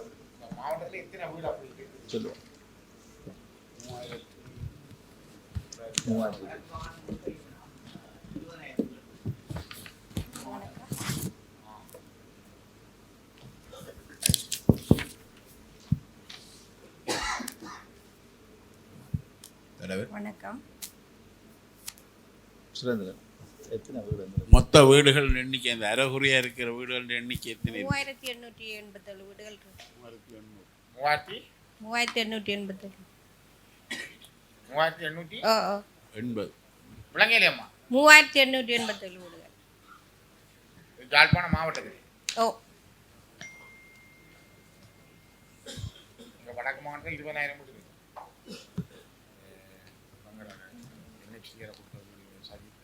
இதற்காக நீங்கள் நடவடிக்கை எடுத்துருவீங்களா? இந்த வீட்டை கட்டி முடிக்கிறதுக்கு ஏதாவது ஒரு நடவடிக்கை எடுத்துனீங்களா? மதிப்பீட்டு அறிக்கை அனைத்திடமும் சமர்ப்பிக்கப்பட்டது. ஆனால் நிதி இன்னும் விடுவிக்கப்படவில்லை எங்களுக்கு. கடந்த ஜனாதிபதி பங்கேற்ற கூட்டத்தில் நாங்கள் அதுக்கான மதிப்பீட்டு அறிக்கை சமர்ப்பித்திருக்கிறோம். இப்போ தலைவர் இந்த நிதி அப்ரூவ் பண்ணப்பட்டிருக்கிறத வந்து நான் நினைக்கிறேன் ஒரு சிலருக்கு அறிவிக்கப்பட்டிருக்கு. ஆனால் வீடு கட்டுறதுக்கு வந்து கிட்டத்தட்ட வந்து மண்ணை எடுக்கிறோன்னா ஒரு டிப்பருக்கு வந்து 1 லட்சம் ரூபா வரைக்கும் போகுது. அப்போ இப்போ நீங்கள் அப்ரூவ் பண்ணியிருக்கிற தொகையில் வந்து அந்த வேலையை கட்டி முடிக்க முடியாது. அப்போ நாங்கள் ஏதோ ஒரு வகையில் வந்து இந்த மண் விஷயத்தில் வந்து ஏதோ ஒரு கைடன்ஸ் கொடுக்காமல் இந்த நிதி போதிய அளவு இருக்காது. அது பெரிய பிரச்சனை. இப்போ நிதியை நாங்கள் அனுமதிச்சும் வந்து இப்போ இந்த மண்ணுக்கு இவ்வளோ கட்டுறேன்டா வேலை முடிக்கிறார். அது ஒரு பொதுவாக கணிசமான ஆக்களங்களுக்கு சொல்லியிருக்கிறோம். அப்போ நாங்கள் ஏதோ ஒரு இடத்துல வந்து அந்த மண் விஷயத்தில் வந்து நாங்கள் ஏதோ ஒரு கட்டுப்பாடு போடுவோம். என்ன இல்லாட்டி நீங்கள் எடுக்கிற முயற்சியும் சும்மா வீணாக போகிற மாதிரி தானே இருக்கும். யாழ்ப்பாணம் தவிர மற்ற மாவட்டங்களில் அந்த வெள்ளம் வருகின்ற பொழுது அந்த ஆற்றுப்படைகள் இருக்குது, அதெல்லாம் எடுக்கலாம் என்று சொல்லி இருக்கிறார். நீர்ப்பாசன திணைக்களம் சொல்லி இருக்குது. இப்போ அந்த இடங்களில் மாவட்ட அந்த ஒருங்கிணைப்பு குழு மற்ற சுற்றாடல் குழு இருக்குது. இந்த சுற்றாடல் குழு சிபாரிசு செய்யப்பட்ட இடங்களில் அந்த அனுமதியை கொடுக்கறதுக்கு அந்தந்த அரசாங்க அதிபர்கள் நடவடிக்கை எடுக்கலாம். யாழ்ப்பாணத்துக்கு இருந்தாலும் அந்த விலைக்கு எடுக்கணும். அந்த மண்ணு ஒரு நிர்ணய விலை இல்லை தானே, நெஞ்ச மாதிரி கூடுது. கவர்மெண்டால பொமிட் கொடுக்குறது 400 ரூபாய்க்கு ஒரு கீப்புக்கு. ஆனால் அந்த பொமிட்டை பெற்றுட்டு 24,000 ரூபாய்க்கு வெளியில் விற்கிறாங்க. அந்த பொமிட்டுக்காண்டி ரூட் பொமிட்டை மட்டும் மண் கொடுக்காமையே, மண்ணை வழங்காமையே நான் பொமிட் எடுத்துனேன்டா அந்த பொமிட்டை கொண்டே பொமிட்டை 24,000 ரூபாய்க்கு. அப்போ கவர்மெண்ட்டுக்கு கட்டுறது கிட்டத்தட்ட 103 டிப்பரு கொடுத்தாங்க. 133 டிப்பருக்கு 1,60,000 கட்டுவாங்க. ஆனால் வெளியில் அவன் விற்று லாபம் பொமிட்டை மட்டும் விற்று எடுக்கிறான். அந்த பொமிட் எடுக்கிறவன் 33 லட்சம். அப்போ இதுக்குள்ள எல்லா இடமும் அந்த பணம் ஊழலாக விளையாடுது, எல்லா இடமும் சகல இடம் கனிய வளத்துக்குள்ளேருந்து எல்லா இடமே. அப்போ இதை வந்து நாங்கள் கட்டுப்படுத்தாமல் என்னென்று இப்போ ரூட் பெர்மிட் எவ்வளோ விற்கிற அந்த கட்டுப்பட பொறிமுறை செய்யாமல் இந்த மண்ணின் மாவியாவை நிப்பாட்டிலான்னு தான் நான் சொல்கிறேன். இந்த உண்மையிலேயே இப்போ கௌரவ உறுப்பினர் பொன்னம்பலம் அவர்கள் குறிப்பிட்டது போன்று பிரச்சனையாக இருக்கின்றது யாழ் மாவட்டத்தில்.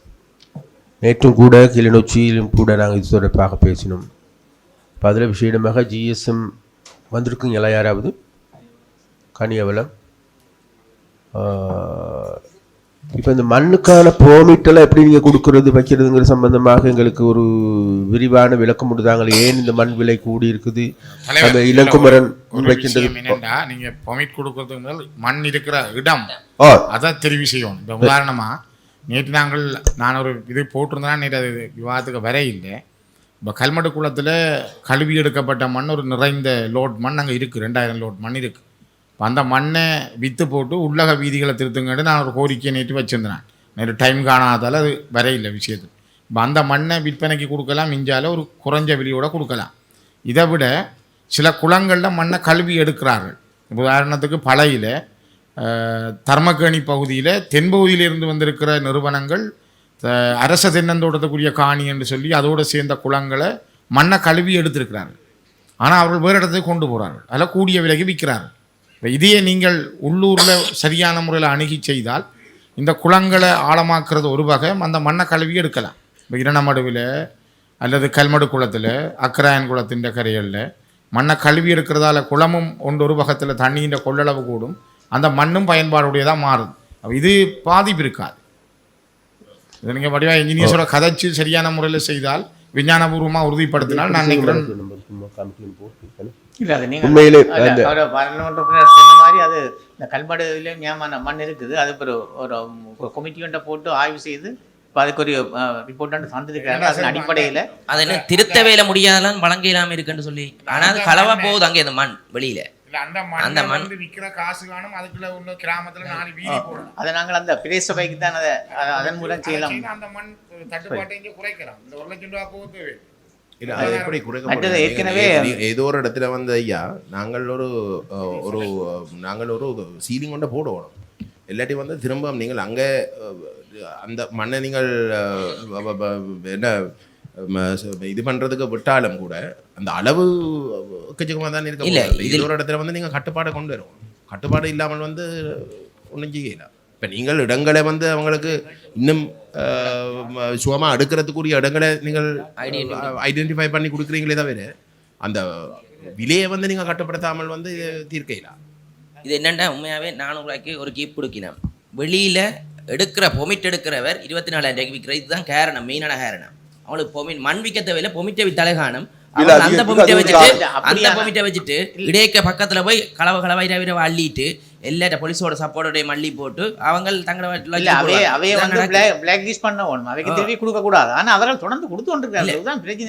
ஒரு பொமிட் எடுக்கிறது பொமிட் விற்கிறது தான் இந்த விலைக்கு போறதுக்கு காரணம். அந்த பொமிட்டை நான் எடுத்து போட்டு 24,000 ரூபாய்க்கு வெளியில் விற்கிறாங்க டீப்பர்காரங்க. அப்போ அந்த பொமிட்டை யார்கிட்ட வேற இருக்கு. இப்போ ஒரு நான் இன்னட்ட தந்துட்டேன், நான் தானே அந்த பொமிட்டை போட்டு கொடுக்குற மாதிரி பேருக்கு 1 மாதத்துக்கு. அப்போ அவன் மண்ணை விற்க தேவையில்லை, 2 அடிப்பரை வச்சு அள்ளி ஏற்ற தேவையில்லை, பொமிட்டை விற்று அந்த காசு எடுத்துகிட்டு போவான். இப்போ மண் திட்டி அப்படியே வச்சுருக்காது, அது ஊருக்க போகும். என்ன மாதிரி என்னென்னா இப்போ ஒரு மாதத்துக்கு யாழ் மாவட்டத்துக்கு எவ்வளோ கியூப் மண் தேவை வருது உங்களுக்கு? தரவு எங்கள்கிட்ட இல்லை. நாங்கள் இவ்வளோ காலம் இருக்கு தரவு இல்லையண்டா என்ன இல்லை லைசன்ஸ் நாங்கள் கொடுக்குறதுனாலே அந்த ரிக்குவயர்மெண்ட் வந்து இல்லை லைசன்ஸ் கொடுக்க எவ்வளோ தரவு லைசன்ஸ் கொடுத்துருக்குறீங்க கியூப்?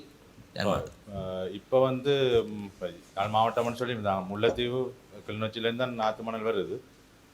இப்போ கிட்டத்தட்ட ஒரு 2000 கியூப்பு கிட்ட மாதம் 2000 கியூப்பு அளவான இது லைசன்ஸ் தான் கொடுத்துருக்குறோம். இனி கொடுக்குறதுக்கு இருக்குது.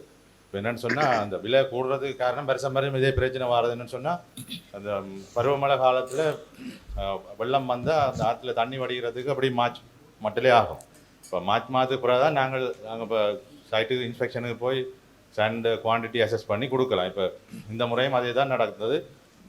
மார்ச்சுக்கு பிறகு தான் நாங்கள் இன்ஸ்பெக்ஷன் போய் ஏப்ரல் மாதத்தில் கூட மண் பெர்மிட் வந்து நீங்கள் ஒரு கியூப்புக்கு எவ்வளோ அதை கொடுக்குறீங்க கவர்மெண்ட் டேக்ஸ்? டேக்ஸ் வந்து 600 ரூபா ப்ளஸ் வெட் வரும். ஆனால் வெளியில் விலைக்கு டிப்பர்காரங்களுக்கு விற்கிறாங்க, எடுத்தவர் 24,000 ரூபாய்க்கு விற்கிறார் ஒரு பொமிட்டை. இருக்கலாம். அதுதான் மெயின் காரணம். என்னன்னு சொன்னால் குறைச்சாலே அதை ஒரு கட்டுப்பாடு, அதை நிர்ணயம் ஒரு பொறிமுறையை செய்து அதை இல்லாமாக்கினீங்களா இங்கே வந்து 20,000 ரூபா குறைய போகுது, கிட்டத்தட்ட 20,000 ரூபா. அப்போ அவைகளுக்கு என்ன வேலையண்டா அந்த பொமிட் எடுக்கிறாக்களுக்கு ஒரு பொமிட் அந்த டிப்பர் அள்ளி ஏற்றுற சாச்சும் அந்த வேலையிலையும் போட்டு ஒரு பொமிட்டின் ரேட்டை ஒரு கொஞ்சம் கூட்டி ஒரு டிப்பர் உரிமையாளர்களுக்கு கொடுக்கல. இந்த அமௌண்ட் 20,000 ரூபா குறையக்கு இங்கே பெரிய விலை குறைஞ்சி வரும் யாழ்ப்பாணத்துக்கு. அதுக்கான நாங்கள் வந்து யோசிக்கிறோம், நாங்கள் பொமிட்டை கோட்டு கொடுத்தா சரி எங்களோட வேலை முடிஞ்சுது. அதுக்கு பிறகு அங்கே போய் அவதானிக்கிறதோ அதில் ஏற்றுப்படுதோன்ற ஒரு பொறிமுறை செய்கிறதுக்கு உங்களோட டிபார்ட்மெண்ட்டு ஆக்கள் இருக்குதா? எங்கள்கிட்ட வந்து லிமிட்டட் அமௌண்ட்லாம் நாங்கள் இருக்கோம். ஒரு டிஸ்ட்ரிக்கு ஒரு ஆள் மாதிரி தான் ஃபீல்ட் ஆஃபீஸர்ஸ் இருக்கணும். ஆனால் இப்போ லைசன்ஸ் கொடுத்த இடத்துல நாங்கள் வேலை நடக்காட்டி அதை இந்த டிசிசி மீட்டிங் நீங்கள் முதல்ல கேட்க சொன்னீங்க, மழை வந்திருக்கு அதால் தான் விலை கூடியிருக்குன்னு நான் பார்த்தேன். ஒரு 2ஆம் மாதம் முடியுமெண்டு இப்பையும் அதே விலையில் தான் விற்கிறாங்க. அது ரொலி டிப்பர் உரிமையாளருக்கு இப்போ நல்ல வசதியாக போச்சு, நல்லா உழைக்கிறதுக்கு. ஆனால் என்ன நடக்குதுன்னா நீங்கள் கொடுக்குற இடத்துல பொமிட்டில் போய் மண் ஏற்றுறது இல்லை. அவங்க போய் அந்த பொமிட்டை வேண்டி கொண்டு 24,000 ரூபாய்க்கு வேண்டி கொண்டு இந்த சைட்டில் போய் பூனேரி சைட்டில் போய் ஏற்றிட்டு போகிறாங்க. அது எல்லாரும் உடந்தையாக இருக்கிறாங்க. கொஞ்சம் பாதுகாப்புக்கு இருக்கிறதுலேருந்து எல்லாமே இது நடந்து கொண்டு இருக்குது. ஆனால் இதை வந்து ஊர் மக்கள் கேட்க போனால் அவங்களுக்கு தாக்குதலாக தான் முடியுது. அதால் அவங்க விட்டுட்டு இருக்கிறாங்க. இன்றைக்கு பார்த்தா நீங்கள் பொமிட் கொடுக்குறதால காடுகள் அழியுது. அங்கே போய் பார்த்தா மண் மட்டும் இல்லை, இப்போ இயற்கை வளம் அழியுது. நீங்கள் ஒரு டிபார்ட்மெண்ட் எடுத்துக்கிட்டா ஃபாரஸ்ட் டிபார்ட்மெண்ட் சின்ன மரம் பட்டினாலும் போய் பிடிக்குது. அங்கே போய் பார்த்தா ஃபாரஸ்ட் டிபார்ட்மெண்ட் மரம் ஃபுல்லாக எல்லாமே அழிச்சிருக்கு காடுகள்.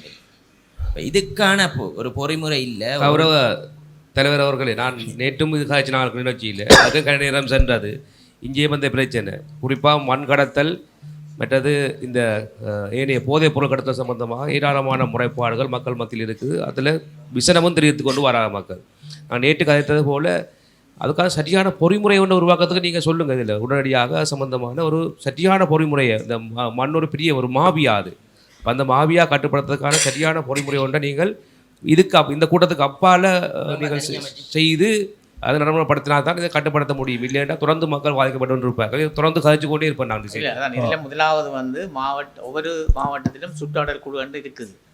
அதில் சிபார்சு செய்யப்பட்ட இடங்கள்லாம் அனுமதியை கொடுக்கணும். அது அந்தந்த அதில் பெரிய அரசாங்க அதிபர்களே எல்லாரும் அந்த பெரிய செயலாளர் அது சம்பந்தப்பட்ட மத்திய திணைக்களங்களும் இருக்கிறார்கள். அதை தீர்மானிக்கட்டும் எந்தெந்த இடத்துல செய்யணும் என்றது. மற்றது அவர்களுக்கு ஒரு நியாயமான விலை, அந்த டிரான்ஸ்போர்ட்டுக்கு எவ்வளோ முடிகிறதையும் பார்த்து அந்த பெர்மிட்டுக்கு எவ்வளோ முடிகிறதையும் பார்த்து ஒரு நியாயமான விலையில் நாங்கள் எடுத்து அவர்கள் இன்னும் விலைக்கு தான் விற்கணும் பண்ணுறது ஒரு அவைக்கு ஒரு கட்டுப்பாட்டோட கொடுக்க வேணும். அவர்கள் மீறுறாக்களை நாங்கள் பிளாக் லிஸ்ட் பண்ணணும், அவர்களுக்கு கொடுக்கக்கூடாது செய்யணும். அதை விட இந்த பாரவுறுதி சங்கம் இருக்குது. முந்தைய நாங்கள் யாழ்ப்பாணத்தில் இருக்கீங்க அப்படி தான் செஞ்சாங்க. பாரவுறுதி சங்கத்துக்குள்ள நடைமுறைப்படுத்தினாங்க. அவர்களுக்கு கொடுக்கின்ற பொழுது அவர்கள் அதே என்ன விலையோ அதைத்தான் இங்கே கொடுத்து கொண்டு இருந்தார்கள். அவர்கள் மூலமும் நாங்கள் இந்த பெர்மிட்டை செய்தால் ஓரளவுக்கு கட்டுப்படுத்தக்கூடியதாக நினைக்கிறேன். நம்ம அவர்கள் பாரவுறுதி சங்கம் ஒரு குறைஞ்ச விலையில் கொடுக்க கூடின விலைக்கு புகையில்லாது அப்படியான ஒரு மெதட்டு நாங்கள் மெக்கானிசத்தை முதல்ல இம்ப்ளிமெண்ட் பண்ணுவோம். அதுக்கு இவர்கள் பூரணமான ஒத்துழைப்பை தர வேணும். ஏன்னா அந்தந்த சுற்றாடல் மாவட்ட சுற்றாடல் குழுவின் அனுமதியோடு செய்கிற இடங்களுக்கு தான் இவர்கள் பெர்மிட் கொடுக்கணும். இவர்கள் தங்கந்த பாட்டு கொடுத்து கொண்டிருக்கு தான் இப்போ எங்களுக்கு சிக்கலாக இருக்குது. அப்படி ஒரு நடைமுறைக்கு அவர்கள் வருவார்கள். இதை நாங்கள் சுகமாக நடைமுறை. கௌரவ ஆளுநர் அவர்களே, இது வந்து கட்டிட விண்ணப்பம் கொடுக்கே தேவையான மணலை அளவை கொடுத்து அதுக்குரிய பெர்மிட்டை கொடுத்து மணல் கொடுக்க சொன்னால் எப்படி இருக்கும்? அது நல்ல முறையத்தான். கட்டிடத்துக்கு ஒரு விண்ணப்பம் உள்ளூராட்சி சபை கொடுத்து கொண்டு இருக்குது. அதுக்கு எத்தனை லோட் மண் கொடுத்து அதன் மூலம் பெர்மிட்டை கொடுத்தா நல்லதானே? இதை தடுக்கலாம். வீட்டு திட்டம் இருக்கല്ലോ, வீட்டு திட்டத்துக்கு அவங்களுக்கு புறம்பான ஏதாவது பொமிட்டை கொடுக்கக்கூடிய வசதி குறைஞ்ச விலையில். இப்போ என்னடா உண்மையாகவே 10 லட்சத்தின் வீட்டு திட்டத்தில் 1 லட்சம் படி விட்டு 5 லட்சம் வந்துடும். 5 லோட் பறிச்சாலே அதில் இந்த கௌரவ பாராளுமன்ற சிறிதரன் சொன்ன மாதிரி அந்த கல்மடியில் இருக்கிற மண்ணை அவருக்கு மானிய விலையில் கொடுத்தேன். இல்லை உண்மையிலே இப்போ இந்த ஜிஎஸ்எம்பி நீங்கள் இது சம்மந்தமாக என்ன சொல்கிறீங்க? ஏதாவது உங்கள்கிட்ட ஒரு வேலை திட்டம் இருக்குதா? இப்போ இங்கே இருக்கிற பாராளுமன்ற உறுப்பினர்கள் எல்லாருமே சொல்கிறாங்க நமக்கு விவாதம் இல்லை, உண்மையிலே நமக்கு நம்மட மண் பறி போய் கொண்டு இருக்குங்கிறது தெரியும். இப்போ அந்த மண் சட்டவிரோதமாக அகலப்படுதுங்கிறதும் தெரியும். அப்போ இதெல்லாம் உங்களுக்கு நல்லா தெரியும். சரி, தெரியாதுன்னு சொல்ல இயலாது. இப்போ இங்கே மாத்திரமல்ல கிளிநொச்சியிலையும் அதே நிலைமை தான். அப்போ இந்த வழியில் போகுமா இருந்தால் நாளைக்கு எங்களோட உசல் பிரதேசங்களை காணாமல் போயிடும். அது உங்களுக்கெல்லாம் நல்லா தெரியும், எங்களை விட உங்களுக்கு, நீங்கள் இதில் தானே படிச்சிருக்கிறீங்க. அப்போ இது சம்பந்தமாக ஏதாவது உங்களுக்கு ஒரு கண்காணிப்பு இருக்குதா? அது சம்பந்தமாக ஒரு ஆய்வுன்னு செய்கிறீங்களா? அல்லது அது சம்பந்தமாக ஏதாவது நடவடிக்கை எடுத்திருக்கிறீங்களா? நடவடிக்கை எடுத்திருக்கீங்களா இல்லையா எங்களுக்கெல்லாம் தெரிய வருது. நான் கேட்ட வேறு எதுவும் இல்லை. உங்கள் மீது பாரிய குற்றச்சாட்டுகள் முன்வைக்கப்படுது மக்களால்.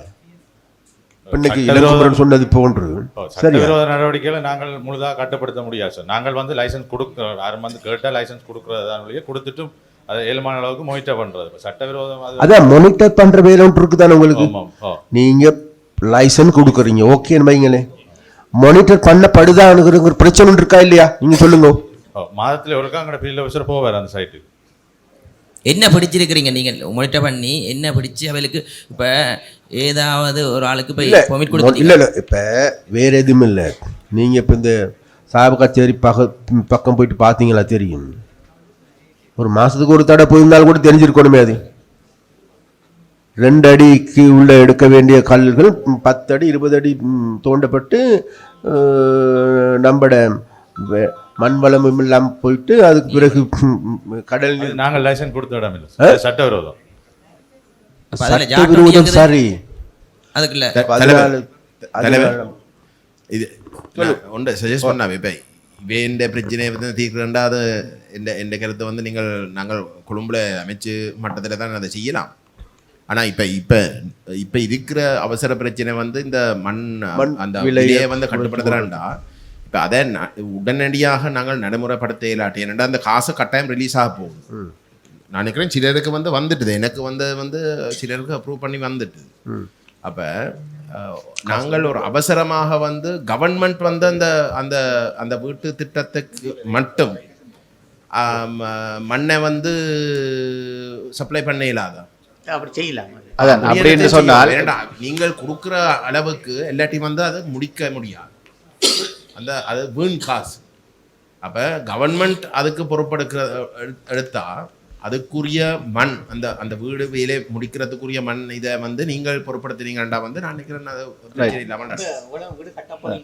நாங்கள் அப்படின்னு என்றால் அது அந்த கிளிநொச்சி மாவட்ட அரசாங்கத்தோட அந்த கல்மாடுவில் இருக்கிற மண் இருக்குது தானே, அதை நாங்கள் வேலைக்கு முதல் குறைஞ்ச விலையில கொடுக்கணும்.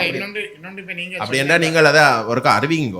நீங்கள் இந்த கொடுக்குற அந்த குடும்பங்களுக்கு வந்து நீங்கள் நாங்கள் பயனாளிகள் தெரிவு முழுமையாக பூர்ணப்படுத்த பிறகு இப்போ இல்லை கௌரவ ஆளுநர் சொன்னது போலையும் கௌரவ ஒருங்கிணைப்பு குழு தலைவர் சொன்னது போலையும் எங்களுடைய மாவட்டத்தில் வீட்டுத்திட்ட பயனாளிகளுக்குரிய அந்த பெயர் பட்டியலை நாங்கள் கிளிநொச்சி மாவட்ட அல்லது முல்லைத்தீவு மாவட்ட அரசாங்கத்திற்கு அந்த பெயர் பட்டியலை அனுப்பி அவர்கள் மூலமாக அந்த பெர்மிட்டை கொடுக்கறதுக்காகவும் அதே வேளையில் அதற்குரிய போக்குவரத்து ஒழுங்க நாங்கள் என்றால் அதில் தான் அவர்களுக்குரிய கூடுதலான செலவு போகுது போக்குவரத்து. அப்போ அதையும் நாங்கள் வேணுமென்றால் எங்களுடைய பார உறுதி சங்கத்தின் மூலமாக அதற்குரிய ஒழுங்கையும் செய்து ஒரு இந்த முறை நாங்கள் பரிட்சாத்தமாக எங்களுடைய மாவட்டத்தில் அந்த நடவடிக்கையை நாங்கள் எடுக்கிறோம். அதுக்கு இந்த ஒருங்கிணைப்பு குழு அனுமதிக்குமாக இருந்தால் இந்த அனுமதியின் பிரகாரம் நாங்கள் 2 மாவட்ட செயலாளர்களையும் தொடர்பு கொண்டு அதுக்குரிய நடவடிக்கையை முன்னெடுக்கலாம்.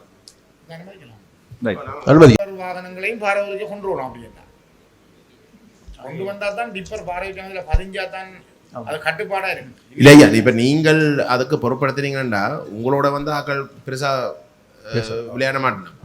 அப்போ நீங்கள் அதை கட்டுப்படுத்தலாம். இது அவையிட்ட எங்கட இந்த தனியார்கிட்ட வந்து விட்டுறீங்கன்னா தான் அந்த பிரச்சனை வருது. சரி, ஓகே. වැලි සම්බන්ධව ගත්තාම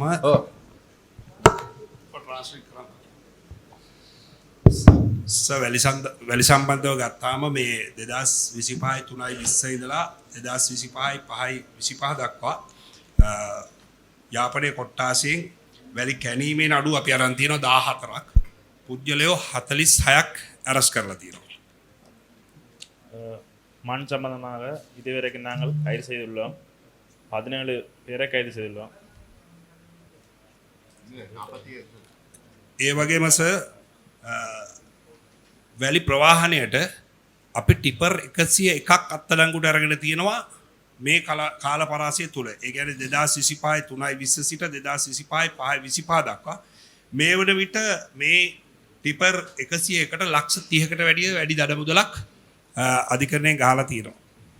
2025 3ஆம் மாதம் 20ஆம் தேதி தொடக்கம் 2025 5ஆம் மாதம் 25ஆம் தேதி வரைக்கும் ஒரு டிப்பர்கள் கைது செய்யப்பட்டுள்ளது. එතකොට සර් වැඩි හරියක්ම මේ වැලි එන්නේ අපේ පැතිවලින් නේ වැලි කැඩීම කරන්නේ වැඩි හරියක්ම මේ කිලිනොච්චි පැත්තෙන් තමයි ප්‍රවාහණය වෙන්නේ කොඩිකාමම් කෝපායි කියන පොලිස් ස්ථාන දෙක හරහා තමයි වැඩි හරියක් එන්නේ. ඒ කොටසෙන් අරස් කරපු ටික තමයි සර් මම ඔය කිව්වේ. அதிகமாக எமது பகுதியில் இருந்து வருவதில்லை மண்.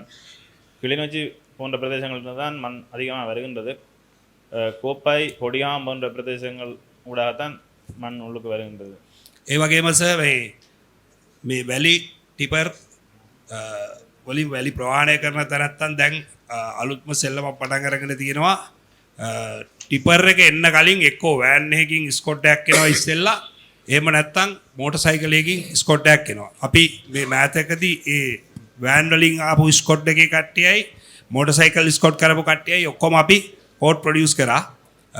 චාවකච්චරේ මහේස්ත්‍රාත්තුමා ඒ ඔක්කොම රිමාන්ඩ් කරනවා. වාහන රිලීස් කරන්නේ නැතුව සෑහෙන දවසක් තියාගෙන ඉන්නවා. කිල්ලොච්චි මේ චාවකච්චරේ මහේස්ත්‍රාත්තුමාගේ හොඳ සහයෝගයක් මේ සම්බන්ධව පොලිසියට ලැබෙනවා. மணல் வியாபாரிகள் இப்போது புதிய உத்திகளை பயன்படுத்துகின்றார்கள். டிப்பர் வருவதற்கு முன்னர் வாகனங்களில் அல்லது மோட்டார் சைக்கிள்களில் பாதுகாப்பு வழங்குவதும் இது தொடர்பாக கைது செய்து சாவச்சேரி நீதவான் நீதிமன்றம் முற்படுத்திய போது நீதவானால் அதிக ஒத்துழைப்பு வழங்கப்படுறது வழங்கப்பட்டுள்ளது. මේ ඔබතුමාගේ අපි ඉල්ලන්නේ ඔයගොල්ලන් ගන්න ක්‍රියාමාර්ග මේම ක්‍රියාමාර්ග ගන්නවා නම් හොඳයි. ඒක අවුලක් නැහැ. නමුත් ඔබතුමා දන්නවා ඇත්තටම මේ පස්සෙල්ලන් කියන්නේ මාපියාවක් බවටම පත් වෙලා තියෙනවා. ගම් සමහර ගම්මානවල ඇති වෙලා තියෙනවා. ඊට පස්සේ මැර කණ්ඩායමකට ඉන්නවා. ඊට පස්සේ ඒගොල්ලන්ට ගමේ කට්ටියට පොලිසියට කියන්න බෑ. කිව්වොත් එimhe මැර තර්ජන කරනවා නැත්නම් ගෙවල් වලට ප්‍රශ්න එනවා. හරි. අන්න ඒවත් තියෙනවා. ඊට පස්සේ මේ තව චෝදනා තියෙනවා. පොලිසිය සමහර අය පිළිබඳවත් චෝදනා තියෙනවා.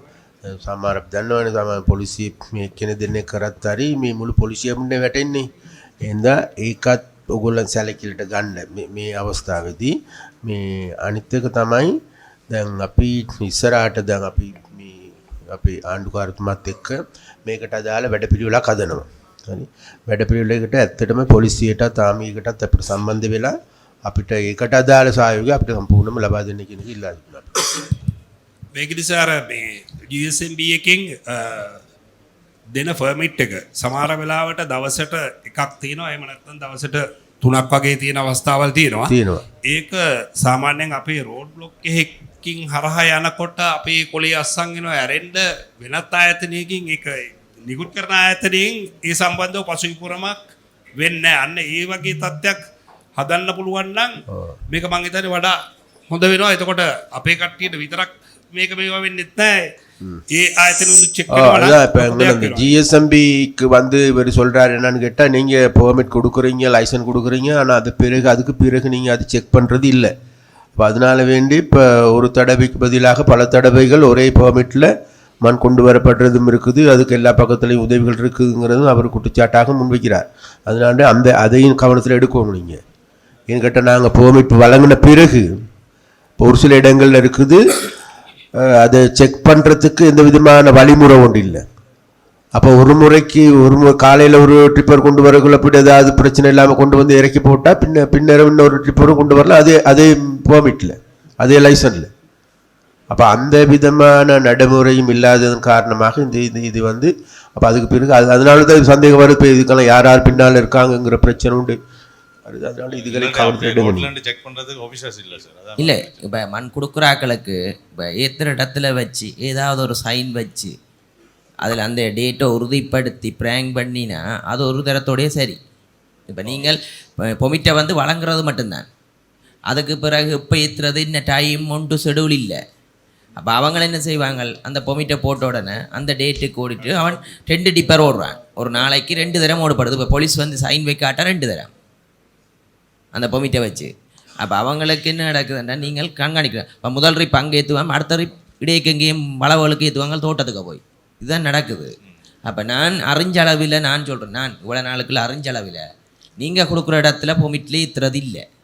இதுதான் நடக்குது நியதி. அப்போ அவங்க பொமிட் எடுக்கிற ஆக்களுக்கு வந்து வியாபார நோக்கம் பொமிட்டை விற்கிறது. அவங்களுக்கு இந்த மண் ஏற்றுறதை பற்றி சிந்தனை இல்லை அங்கே இது. அப்போ நீங்கள் அதை பார்த்து ஏற்றுறாங்களாண்டெல்லாம் உறுதிப்படுத்தி இருக்கிறீங்களா? அந்த பொமிட்டை வச்சுட்டு அவன் வெளியிடத்துக்கு இடத்துல வேலை செய்கிறது உறுதிப்படுத்த. இப்போ நீங்கள் சொன்ன மாதிரி 2வது ட்ரிப் வேறு இடத்துல போகிறது மாற்றம் பண்ணுறது எங்களுக்கு வசதி இல்லை. 2வது இடத்துல அப்போ நீங்கள் அதை ஒரு தரத்தில் ஏற்றுறது மாதிரி ஏதாவது பொறிமுறையை செய்திருக்கிறீங்களா உங்களோட துண்டில்? நான் அந்த துண்டு பார்க்கல. இப்போ ஏற்றுற இடத்துல சைன் வச்சு விட்டா விஷயம் முடிஞ்சுதானே? சரி குமரன், இந்த நம்ம இப்படி செய்யும் அப்போ அந்த இடத்துல சைனை வச்சு அவர் சைன் பண்ண எங்களுடைய ஆஃபீஸர் அதில் போய் எல்லா சைட்லையும் போய் சைன் பண்ண. இல்லை எல்லா ஆஃபீஸுக்கும் உங்களோட ஆஃபீஸில் சைன் வச்சு டேட்டை பின் பண்ண வேண்டியானே. அது செய்வினோம். டைமுக்கு ஏற்றியாச்சண்டா, இன்னும் டைமை போட்டுட்டா அந்த டைம்ண்டா நாங்கள் ஒரு 3 ஹவர்ஸ் 4 ஹவர்ஸுக்கு ஓடி முடிச்சிடணும். திருப்பி இரவு போயிடாதானே? அந்த நடைமுறை இருக்குதா? அது லைசன்ஸ் எடுத்தால் அந்த இதை நிரப்பி கொண்டு தான் வருவார். அதில் செக் பண்ணி சைன் பண்ணாட்டி அவர் திருப்பி 2ஆம் தரம் ஓடக்கூடாது. அதான் அந்த இப்போ ஏற்ற இடத்துலேயே முதலாவது சைனோட கொடுங்க. ஆமாம், அது அவர் சைன் பண்ணி ஓடாட்டா அப்படி சைன் இல்லாமல் வந்துச்சேன்டா அந்த டிப்பட்டை பொமிட் போலீஸ் பிடிச்சுதான்டா அங்கேருந்து சைன் வைக்க வந்துச்சேன்டா அந்த பொமிட் ரூட்டை கேன்சல் பண்ணி அந்த டிப்பட்டை ரூட்டை கொடுக்கலாம். அது பிடிச்சி இதில் கோர்ட்ஸில் போட்டு எங்களுக்கு அனுப்பினா நாங்கள் அதுக்குரிய நடவடிக்கை எடுப்போம். அந்த பொறிமுறையை நீங்கள்லாம் செய்யணும். இப்போ நாங்கள் ஃபுல்லாக எங்களுக்கு அனுபவம் இல்லை தானே, இப்போ நோமலாக கதையெல்லாம் சொல்கிறோம். ஆனால் இதை உங்களுக்கு இதில் நீங்கள் எவ்வளோ காலம் வேலை செய்கிறீங்க? கிட்டத்தட்ட எவ்வளோ காலம் வேலை செய்கிறீங்க? 20 வருஷம் மிஞ்சதான் யாழ்ப்பாணத்தில். அப்போ 20 வருஷம் மிஞ்ச வேலை செய்கிறீங்கன்னா யோசிச்சு பாருங்க, ஆன்சரும் போகல ஒன்றும் இல்லை. அப்போ உண்மையாகவே உங்களுக்கு A to Z இதுக்கு முதல்ல 20 வருஷம் ஜிஎஸ்எம்பியில் வேலை செய்கிறேன். ஜிஎஸ்எம்பி அதான். அப்போ இந்த தகவலை நீங்கள் பூரணமாக தெளிவு வச்சுருக்கணும். இன்றைக்கி நாங்கள் இருக்கிற ஜாழ்ப்பாணத்துக்கு இவ்வளோ மண் தேவையுண்டு, அது கூட தெரியாமல் இருக்கிறீங்களே 20 வருஷம். இப்போ நான் சும்மா முக்கிய பாதையில் உங்களோட ஆஃபீஸர் வச்சதை செக் பண்ணி பார்த்துக்கலாம் தானே. பெர்மிட்டை வெட்டி செக் பண்ணுறதுக்கு எங்களுக்கு. சரி குமரன், இந்த சரி போலீஸிங் அப்படி සහයෝගයක් ඉස්සරහට ගන්නවා. හරි මේ අපිට දෙන්න අපි ඊයේ අපි මේ DIG එකඟ වුණා වාහන පරීක්ෂාවේදී පොලිසිය යටතේ යම් කිසි පරීක්ෂණයක් කරනවා.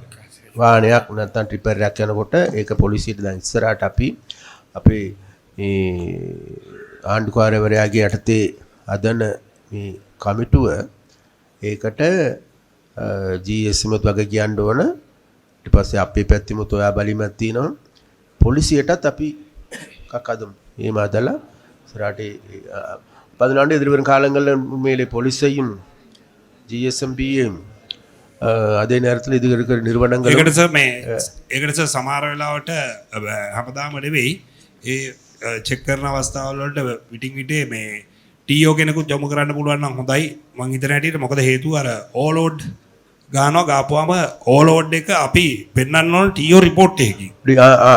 එතකොට TO කෙනෙකුත් ඒ අවස්ථාවට සම්බන්ධ කරා නම් අපිට ප්‍රාදේශීය ලේකම් කාර්යාලයකින් හරි කොහෙන් හරි ආයතනයකින් එතකොට අර කියුබ් ප්‍රමාණය කියන්නේ වර්ගාඩි ප්‍රමාණය මෙන්න මේකට මේ ප්‍රමාණයට වඩා වැඩියෙන් තියෙනවා කියලා රිපෝට් එකක් අරගෙන එතකොට ඕලෝඩ් වලට අපිට වෙනම නඩුවක් දාත හැකි අරකට අමතරව. ஓவர்லோடு போட்டு போயிட்டு தான் இப்போ எல்லா வீதிகள் எல்லாமே நாசமாக்கப்பட்டிருக்கு. கிராமங்களில் வீதி எல்லாத்தையும் முடிச்சிட்டாங்க, பிரதான வீதிகளும் இல்லாமல் போய் கொண்டிருக்கு. இந்த அவர் சொல்றார் சார் ஏத்துற இடத்துல வேண்ட ஆபீசர் கட்டாயம் ஓவர்லோட்டை செக் பண்ணணும். அதான் சொல்றார் அவர். நம்ம அது எல்லாத்தையும் கவனத்தில் எடுப்போம். கௌரவ தலைவர், இதில் ஒன்று வந்து பூனேரியாலையும் ஆனராலம் தான் மண் பெருகுது. வேண்ட அதிகாரிகள் வந்து பூனேரியிலையும் ஆனரலையும் நிற்கணும். அதே இதில் மண்ணை கொடுக்குற பொசிஷன் வந்து பகலில் மட்டும் கொண்டக்கூடிய மாதிரி இருக்கக்கூடிய மாதிரி ஒரு தீர்மானத்தை எடுக்கிறதில்லை. சரி, அதுக்கான இப்போ நம்ம ஆளுநரோட தலைமையின் கீழே நல்ல கமிட்டியும் அமைக்கிறதுக்கு இருக்கிறோம். சரியா, எல்லாரும் சேர்ந்து நம்ம செய்வோம். அவையென்று ஆக்கள் நிற்கணும், 2 நாளே காணும் செக் பண்ணி. சரி, இப்போ இதில் வந்து மணலை இங்கே வந்து விற்கிற எந்த டிப்பர் வந்தாலும் அவையில் என்ன விலைக்கு குடிக்கணும், ஆறுகிட்ட குடிக்கணும்ன்ற ஒரு பொறிமுறையை கட்டாயம் செய்தாலே சார் இதில் ஏண்டா அவையல் இந்த நம்பர் இங்கே வருது, அவையில் என்ன விலைக்கு விற்கணும் என்ற பொறிமுறையாவது அட்லீஸ்ட் ஒன்றை உருவாக்கினாலே ஓரளவு கட்டுப்படுத்தலாம் சார். அவையில் கொண்டு வந்து அல்லது அவையில் கொண்டு வந்து இங்கே ஒரு நிறுவனத்தில் வச்சு தான் விற்கணும், அல்ல இந்த பாயிண்டில் வச்சு தான் விற்கணும் என்ற ஒரு ஏற்பாடை கொண்டு வந்தாலே சார் அது இந்த அவையில் என்ன மாதிரி கொண்டு வந்தாலும் வரட்டும், மண் வரத்தான் வேணும், எந்த வழியால் வந்தாலும் சரி சார். அந்த வந்து விற்கிறவரிடம்ன்றதை ஃபிக்ஸ் பண்ணினாலே சார் ரைட் சரி சொல்லுங்க. ஓ அடுத்தபடி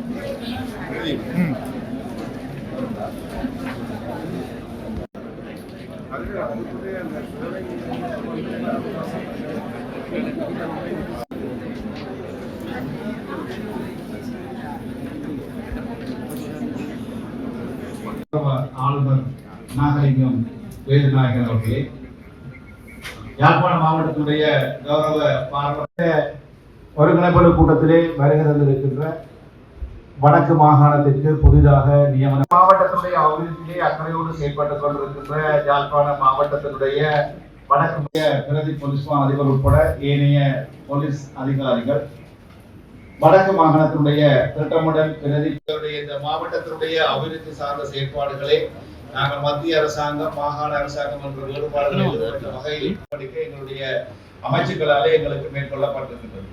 ஆகவே அந்த வகையிலே இம்முறை எங்களுக்கு கிடைக்கப்பட்டிருக்கின்ற அபிவிருத்தி செயற்பாடுகளை முன்னெடுப்பதற்கு உங்கள் அனைவருடைய கௌரவ இணைத் தலைவராக வருகை தந்திருக்கின்ற வடக்கு மாகாணத்தினுடைய கௌரவ ஆளுநர் நாகலிங்கம் வேலுநாயகன் அவர்களை கருத்துரை வழங்குமாறுக்கான திட்ட முன்மொழிவுகள் எங்களுக்கு சமர்ப்பிக்கப்பட்டு அது தற்போது அனுமதி கிடைக்கப்பட்டிருக்கின்றது. அந்த திட்டங்களிலே ஏற்கனவே ஹைரோட் ப்ராஜெக்டிலே கிடைக்கப்பட்டிருக்கின்ற திட்டங்கள் நீக்கப்பட்டு அதற்கு பதிலாக அதிகார பிரிவிலே கிடைக்கப்பட்டிருக்கின்ற திட்டம் மாற்றத்துக்கு உட்பட இருக்கின்றது. அதற்கான அனுமதியும் இங்கே கூறப்பட்டிருக்கின்றது. ஹைரோட் ப்ராஜெக்டிலே கிடைக்கப்பட்ட திட்டத்திற்கான மாற்று திட்டமாக பிரதேச அறிமுகப்படுத்தப்பட்ட வரவு செலவு திட்டத்தினுடைய முன்னேற்றம் எங்களுக்கு மொத்தமாக 56 மில்லியன் ரூபாய் யாழ் மாவட்டத்துக்கு ஊர்விலை கோரப்பட்ட திட்டங்களாக 2, ஒப்பந்தம் வழங்கப்பட்ட திட்டங்களாக 25% முன்னேற்றத்திலே 2 திட்டங்களும் 50 தொடக்கம் 75% ஒரு திட்டமும் மற்றும் தேசிய ஒருமைப்பாட்டு அமைச்சின் மூலமாக தேசிய ஒருமைப்பாட்டினை மேம்படுத்துகிற திட்டங்கள் எங்களுக்கு இதிலே 3.26 மில்லியன் ரூபாய் மொத்த ஒதுக்கீடாக 17 திட்டங்கள் நடைமுறைப்படுத்தப்பட்டு வருகிறது.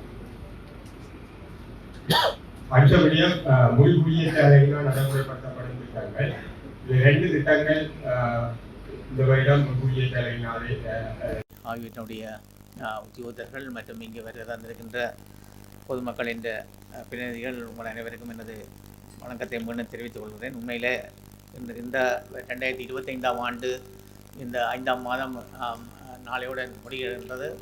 மிக விரைவாக இந்த எங்களுக்கு ஒதுக்கப்பட்ட நிதிகளை விரைவாக வினைத்துறையிடம் செயற்படுத்தப்பட வேண்டிய தேவை இருக்கின்றது. ஆக எல்லோரும் ஒருங்கிணைந்து மிக விரைவாக இந்த செயற்திட்டங்களை செய்யவும் கடந்த அதுமீது ஜனாதிபதி அவர்களுடைய நடந்த கூட்டத்திலேயும் அவர் இதைத்தான் குறிப்பிட்டிருந்தார் என்றால் இந்த வருடம் 9 மாகாண ஆளுநருமான கூட்டத்திலே இந்த வருடம் ஒதுக்கப்பட்ட நிதிகள் கடந்த வருஷத்திலும் பார்க்க கிட்டத்தட்ட 3 மடங்கான நிதி ஒரு மாகாண சபைகளுக்கும் ஒதுக்கப்பட்டிருந்தது. அந்த வகையிலே அந்த நிதிகளை எந்த விதமான திரும்பலும் இல்லாமல் முழுமையாக 100% செலவு செய்ய வேண்டும், சரியான முறையிலே செலவு செய்ய வேண்டும் என்று குறிப்பிட்டிருந்தார். அந்த வகையிலே இந்த திட்டங்கள் அனைத்தையும் விரைந்து சிறப்பாக செயற்படுத்த வேண்டும் என்று கேட்டு உங்கள் என்னுடைய பூரண ஒத்துழைப்பையும் கேட்டு எனது உரையை நிறைவு செய்கின்றேன். நன்றி. எங்களுடைய பாராளுமன்ற உறுப்பினர் அவர்களே, அதே போன்று ஆளுநர் அவர்களே, அதே போன்று மாவட்ட அரசாங்க அதிபர் அவர்களே, அதே போன்று இங்கு வருகை தந்திருக்கின்ற அனைத்து நிறுவனங்களினுடைய பிரதானிகளே, விசேடமாக சற்று முன்னர் ஆளுநர் குறிப்பிட்டது போன்று இம்முறை யாழ் மாவட்டத்திற்கு பெரும் தொகையான நிதி ஒதுக்கீடு செய்யப்பட்டிருக்கிறது. அப்போ அந்த நிதி மூலங்களை நிச்சயமாக இந்த வருட இறுதிக்குள் நாங்கள் முடித்துரைக்க வேண்டிய தேவையும் இருக்கின்றது. அப்போ அந்த தேவையின் அடிப்படையில் இந்த இந்த இந்த குழு கூட்டம், மாவட்ட அமைச்சரவை குழு கூட்டம் என்பது மிகவும் முக்கியமானது. அதனால் இந்த இங்கு வருகை தந்திருக்கின்ற அதிகாரிகளுக்குடைய பெரிய பொறுப்பு இருக்கின்றது. தாங்களுக்குரிய நிறுவனங்களுக்கு ஒதுக்கப்படுகின்ற நிதிகளை சரியான முறையில் கையாண்டு அந்த நிதி மூலங்களை சரியான முறையில் முன்னெடுக்க வேண்டிய தேவை இருக்கின்றது. அப்போ அந்த தேவையின் அடிப்படையில் நீங்கள் எல்லோருமே அதற்கான பூரணமான ஒத்துழைப்பினை நல்க வேண்டும் என நாங்கள் எதிர்பார்க்கின்றோம்.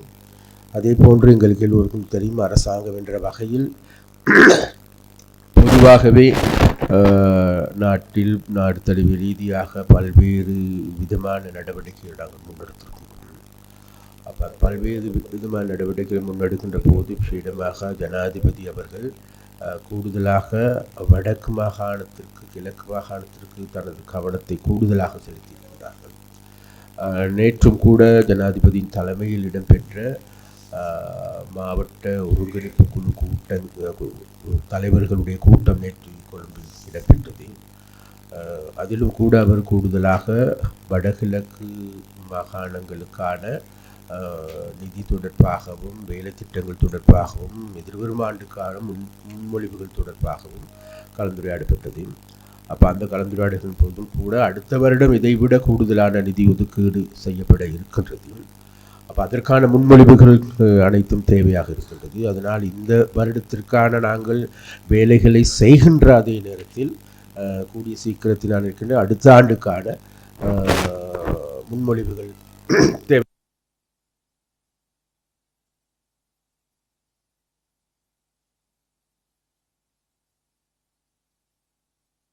இங்கு நடைபெறுகின்ற குற்றச் செயல்களை தடுக்க முடியாமல் இருக்கின்றது. அதற்கு பின்னால் இருக்கின்றது பார்க்கின்ற பொழுது வேறு யாருமல்ல, அதற்கு உரிய நிறுவனங்கள் அதற்கு பொறுப்பாக இருப்பதாகவே மக்கள் மத்தியில் இருந்து குற்றச்சாட்டுகள் வருகின்றது. அப்போ இவ்வாறான குற்றச்சாட்டுகள் நிறைந்த அதே போன்று குற்றச் செயல்கள் நாளுக்கு நாள் அதிகரிக்கின்ற ஒரு நிலைமை காணப்படுகின்றது.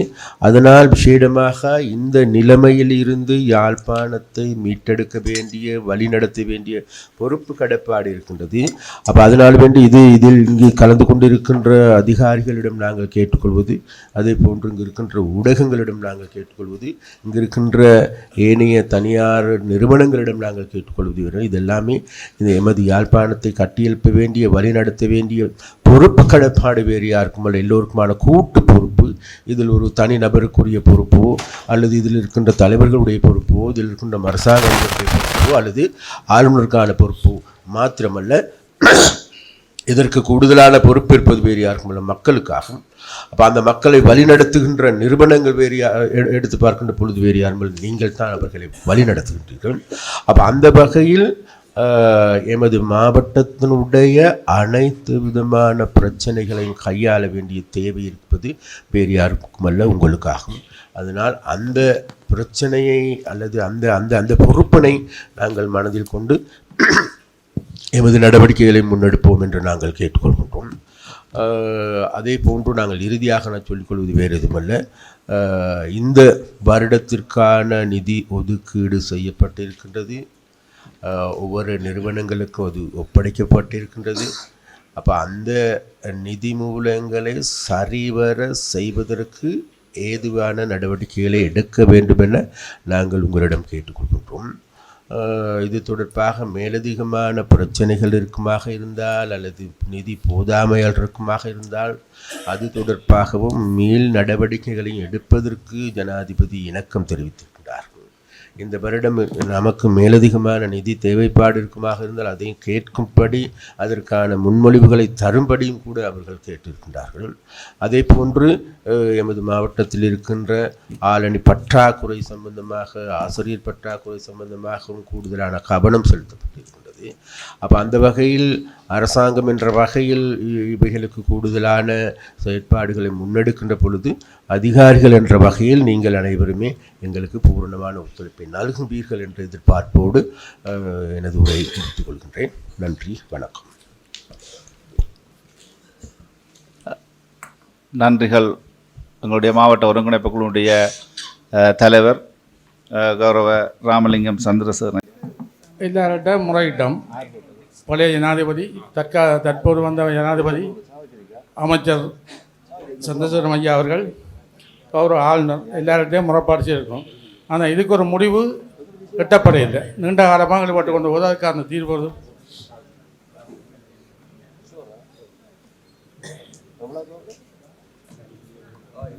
அண்மையில் இந்த பிரச்சனை தொடர்பாக எதிர்வரும் 8ஆம் தேதி நம்மட அதுக்குரிய அமைச்சர் பிமல் ரத்நாயக்கு இங்கே யாழ்ப்பாணத்துக்கு வராரு.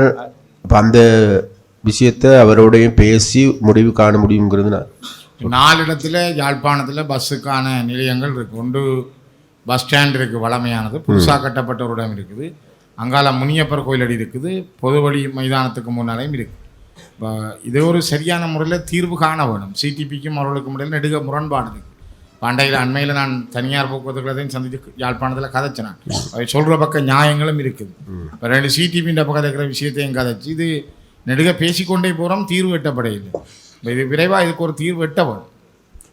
என்னென்னா இப்போ ரயில்வே ஸ்டேஷனுக்கு பின்னாலேயும் காணி ஒதுக்கி இருக்குது சிடிபிக்கு, அது கனகாலம் ஒதுக்கினபடி இருக்கு. அதே மாதிரி தனியார் பேருந்து நிலையம் கட்டப்பட்டிருக்குது.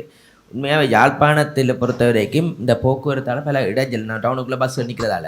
ஆனால் அந்த இடத்தை ஒரு பொறிமுறை ஒரு குழு கொண்டு அமைச்சு அதை ஒரு ரொட்டேட் பஸ் ஸ்டாண்ட் ஆக்கினா சிறந்த முறையில் இருக்கும் என்று நான் நினைக்கிறேன். என்னடா மேலே அப்பார்ட்மெண்ட் பட்டி கடை அடித்து போட்டு அதை ஒரு சுற்று வந்து பஸ்கள் எல்லாம் வந்து தரிச்சு நின்று போகிறது. ஏனெண்டா அதில் வந்து பஸ்ஸுகள் மினக்கிறதால பக்கத்தில் ஆஸ்பத்திரி இருக்குது.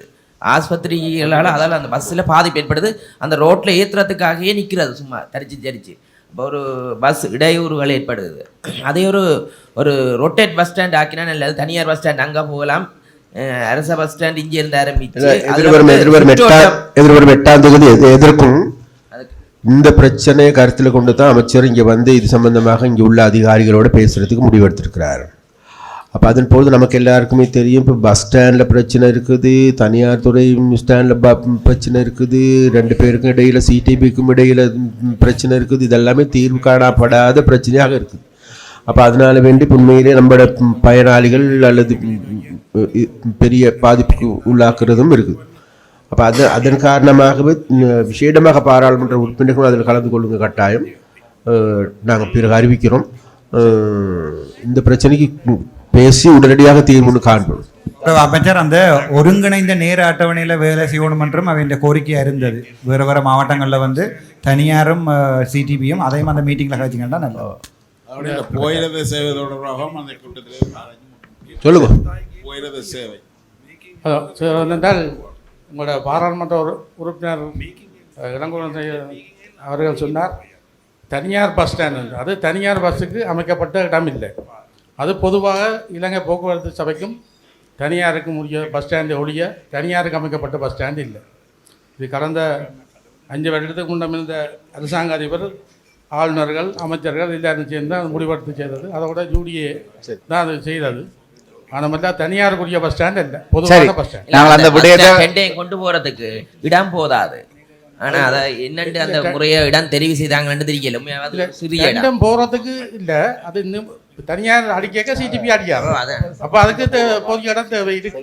அதுக்கேற்ற மாதிரி தான் பிளான் பண்ணி செய்தது. இந்த பஸ் ஸ்டாண்ட் நான் நினைக்கிறேன் ஒரு ரொட்டேட் பஸ் ஸ்டாண்ட் ஆக்கினா நல்ல இந்த டவுனுக்கு இருக்கிறது. நான் கௌரவ அமைச்சர்கிட்ட ஒரு கோரிக்கை முன்வைக்கிறேன். என்ன, இப்போ நாங்கள் இந்த ஒருங்கிணைப்புக்குழு கூட்டம் வந்தது உண்மையில ஒரு குறுகிய நேர அடிப்படையில் நாங்கள் இந்த கூட்டத்தை கலந்துரையாட வேண்டி இருக்கிற காரணத்தினால இப்போ முக்கியமான பிரச்சனைகள் தொடர்பாக இப்போ எங்களுக்கு வந்திருக்கிறது சுகாதாரம், போக்குவரத்து. அப்போ இது தொடர்பாக நாங்கள் அந்த சம்பந்தப்பட்ட திணைக்கள அதிகாரிகள், கௌரவ ஆளுநர், நாங்கள் எல்லாரும் இருந்து ஒரு கலந்துரையாடலை மேற்கொண்டேன். இப்போ நாங்கள் அமைச்சுக்கள் இருந்தோ கொழும்பிலிருந்து ஆக்கள் வர இருக்கும்போது நாங்கள் ஒரு தயார் நிலையில் இருக்க வேணும் என்ன முடிவெடுக்க. அப்போ அதுக்கு ஒரு பொருத்தமான ஏற்பாடு இருக்குமாக இருந்தால், இப்போ நாங்கள் கௌரவ அமைச்சர், போக்குவரத்து அமைச்சர் வந்து அவருக்கு முன்னால் நாங்கள் எல்லா பிரச்சனையும் கதைக்காமல் நாங்கள் எல்லாரும் ஒருமித்த ஒரு கருத்தோடு போவோமா இருந்தால் அதுக்குரிய ஏற்பாடுகளை செய்திருந்தால் மிக பொருத்தமாக. இப்போ சுகாதாரத்துக்கு கிடைக்க வேண்டியிருக்கபடியால் அப்படி ஏதாவது ஏற்பாடுகள் இருக்குமாக இருந்தால் அது ரயில் போக்குவரத்து நீங்கள் பார்த்துருப்பீங்களா, இப்போ இரவில் போகிற பயணங்கள் கணக்க ரத்து செய்யப்பட்டிருக்கு. முந்தி இருந்த மெயில் ட்ரெயின் இப்போ இல்லை, உரங்கள் இருக்க இல்லை. ஆனால் அப்போ இந்த ரயில் போக்குவரத்துகளில் இருக்கிற இடையூறுகளை ஒரு கால் ஸ்டேஷன் மாஸ்டர்ஸோட நீங்கள் கூப்பிட்டு கதைச்சு அந்தந்த டைமுகள் இருக்குது, நேரங்கள் சிலதுகள் மாற்றங்கள் செய்யப்பட்டிருக்கு. இந்த மாற்றங்களையும் ஒரு உறுதிப்படுத்த பெரிய ஒரு முறைப்பாடாக இருக்குது ட்ரெயின் போக்குவரத்து. ஜனாதிபதி வந்த பொழுது கௌரவ பிமல் ரத்நாயகம் வந்திருந்தவர். அப்பொழுது நான் இந்த விஷயத்தை எழுப்பினேன். யாழ்ப்பாணத்துக்கு வந்து 5 சேவையில் இருந்த ஒரு நாளைக்கு. இன்றைக்கு வந்து நான் நினைக்கிறேன் 3 சேவையில் தான் ஓடுது. 6 இருந்தது, இன்றைக்கு 3 தான் ஓடுது. அன்றைக்கு வந்து அமைச்சர் சொன்ன பதில் என்றால் என்ஜின்ஸ்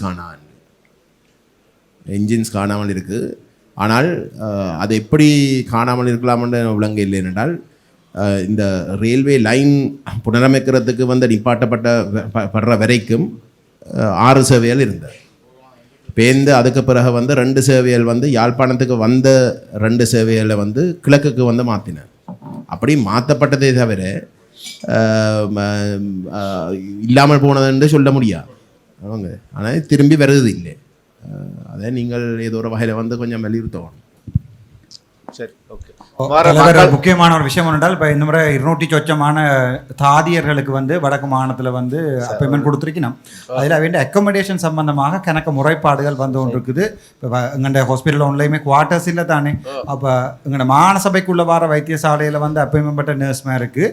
குவார்ட்டர்ஸ் இல்லைன்னா வெளியில் இடம் எடுத்து கொடுக்குறீங்களா, டிரான்ஸ்போர்ட் கொடுக்குறீங்களான்னு இருக்கா எங்களோட பிராந்திய சுகாதார அமைச்சர்கிட்ட கேளுங்க. அது பெரிய ஒரு கம்ப்ளைண்டாக வந்து ஒன்று இருக்குது. போகிறதுக்குரிய சான்ஸும் கூட.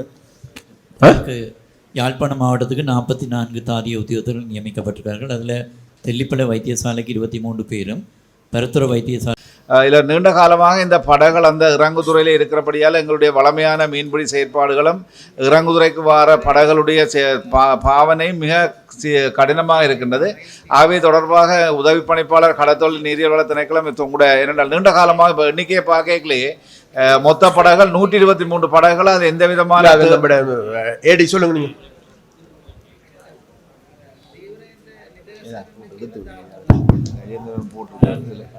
சரி, பணிப்பாளர் நாயகம் அண்மையில் விஜயஞ்சலி மேற்பார்வை செய்திருக்கின்றார். அவர் கடற்படையினரோட கதைச்சு இதிலே அரசுடைமையாக்கப்பட்ட படகுகளை கடலில் கொண்டு போய் தாக்குறதுக்கான முயற்சி தான் நாங்கள் மேற்கொண்டிருக்கின்றோம். ஏனென்றால் அப்படி செய்கிறதால இந்த ஒன்று இந்திய மீனவற்ற வருகையை தடுக்கக்கூடியதாக இருக்கும், 2வது மீன்களின் உற்பத்தியை கூட்டக்கூடியதாக இருக்கும். அதில் உள்ள கடலுக்கு ஆபத்து விளைவிக்கக்கூடிய அந்த பாகங்களை அகற்றி ஒயில்களை அகற்றி முடிய மீபாந்தி அனுமதியோடு அந்த வேலை திட்டம் எப்போ மட்டும் அதுக்குரிய அனுமதி கிடைக்கப்பெறக்கூடிய சாத்தியப்படும் இப்போ இல்லை சார். அந்த வேலை திட்டம் நான் நினைக்கிறேன் இது கடற்படையின் பொறுப்பில் கொடுத்திருக்குது. இல்லை, நான் நேற்று வடபிராந்திய கட்டளை தளபதியோடு நான் நேற்று இரவு தொலைபேசியில் இந்த விடயம் சம்பந்தமாக கதைச்சேன். நான் அப்போ அவர் சொன்னால் தனக்கு இது சம்பந்தமான இன்ஸ்ட்ரக்ஷன் வரையில் எழுத்து மூலமான நடவடிக்கை வந்தால் தான் முழுமையாக ஒத்துழைப்பு வாரன்னு சொல்லிக்கிறேன். இல்லை தலைவர்,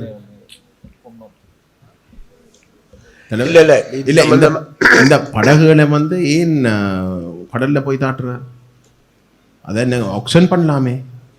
இந்த 62 படகுகள்ல எந்த படகுகளுமே பாவிக்கக்கூடிய நிலைமையில இல்லையா? பெருவாரியா இல்ல பெரும்பாலான படகுகள் அவ்வாறு இல்லை சார். இது கிட்டத்தட்ட 3-4 வருஷமாக அதே இடத்துல இருக்குது. இப்ப கிட்டத்தட்ட எத்தனை படகுகள் அட்லீஸ்ட் அதுல இருக்கிற பாட்டுகளாவது எடுக்கக்கூடிய ஆக்ஷன் பண்ணக்கூடிய மாதிரியும் இல்லையா? உண்டு. இல்லை சார், ஆக்ஷன் பண்ணினால் எங்களோட உள்ளூர் மீனவர்கள் இந்த படகுகளை பாவிக்கிற இல்லை. இது ரோலர் படகுகள் சார், 70-75 அடி நீளமான படகுகள், இரும்பாலான படகுகள் பெரும்பாலானவை. ஆகவே எங்களுடைய உள்ளூர் மீனவர்களின் பாவனைக்கு இது பொருத்தமற்ற படகுகள். அதால தான் இப்போ தீர்மானத்துக்கு இல்லை. இதை கொண்டே தாக்குறதால என்ன நன்மையண்டா, இந்தியாவிலேருந்து வர்ற மீன்பிடி படகுகள் அடிக்க அவங்களோட வேலையிலெல்லாம் பிச்சு போடும் கொண்டே. அப்போ கடலில் கொண்டே போடுறதால இனப்பெருக்கம் அதிகரிக்கும். அந்த வகையில் நல்லது எங்களோட மீனவர்களுக்கு. ஏனண்டா இந்தியர்கள் அடியொட்டவா ஆள்றாங்க. அல்லேக்க இந்த விலையில அது சிக்கிப்பட்டுச்சுன்னா சரி. ஆனால் என்னடா அதில் பாவிக்கிறதுக்கு ஒரு இடமும் இல்லாமல் இருக்குது. எங்கட மீனவர் அந்த இறங்குதுறையை அது ஃபுல்லாயே நான் போய் பார்த்தேன்னா அது ஃபுல்லாயே படகு தான் இருக்குது. சரி, அடுத்த அதை துரிதமான நடவடிக்கை எடுங்க. மற்றது எங்களோட அமைச்சர் போன முறை பட்ஜெட்டில் 180 மில்லியன் மயிலட்டிக்கு ஒதுக்கப்பட்டது. அதில்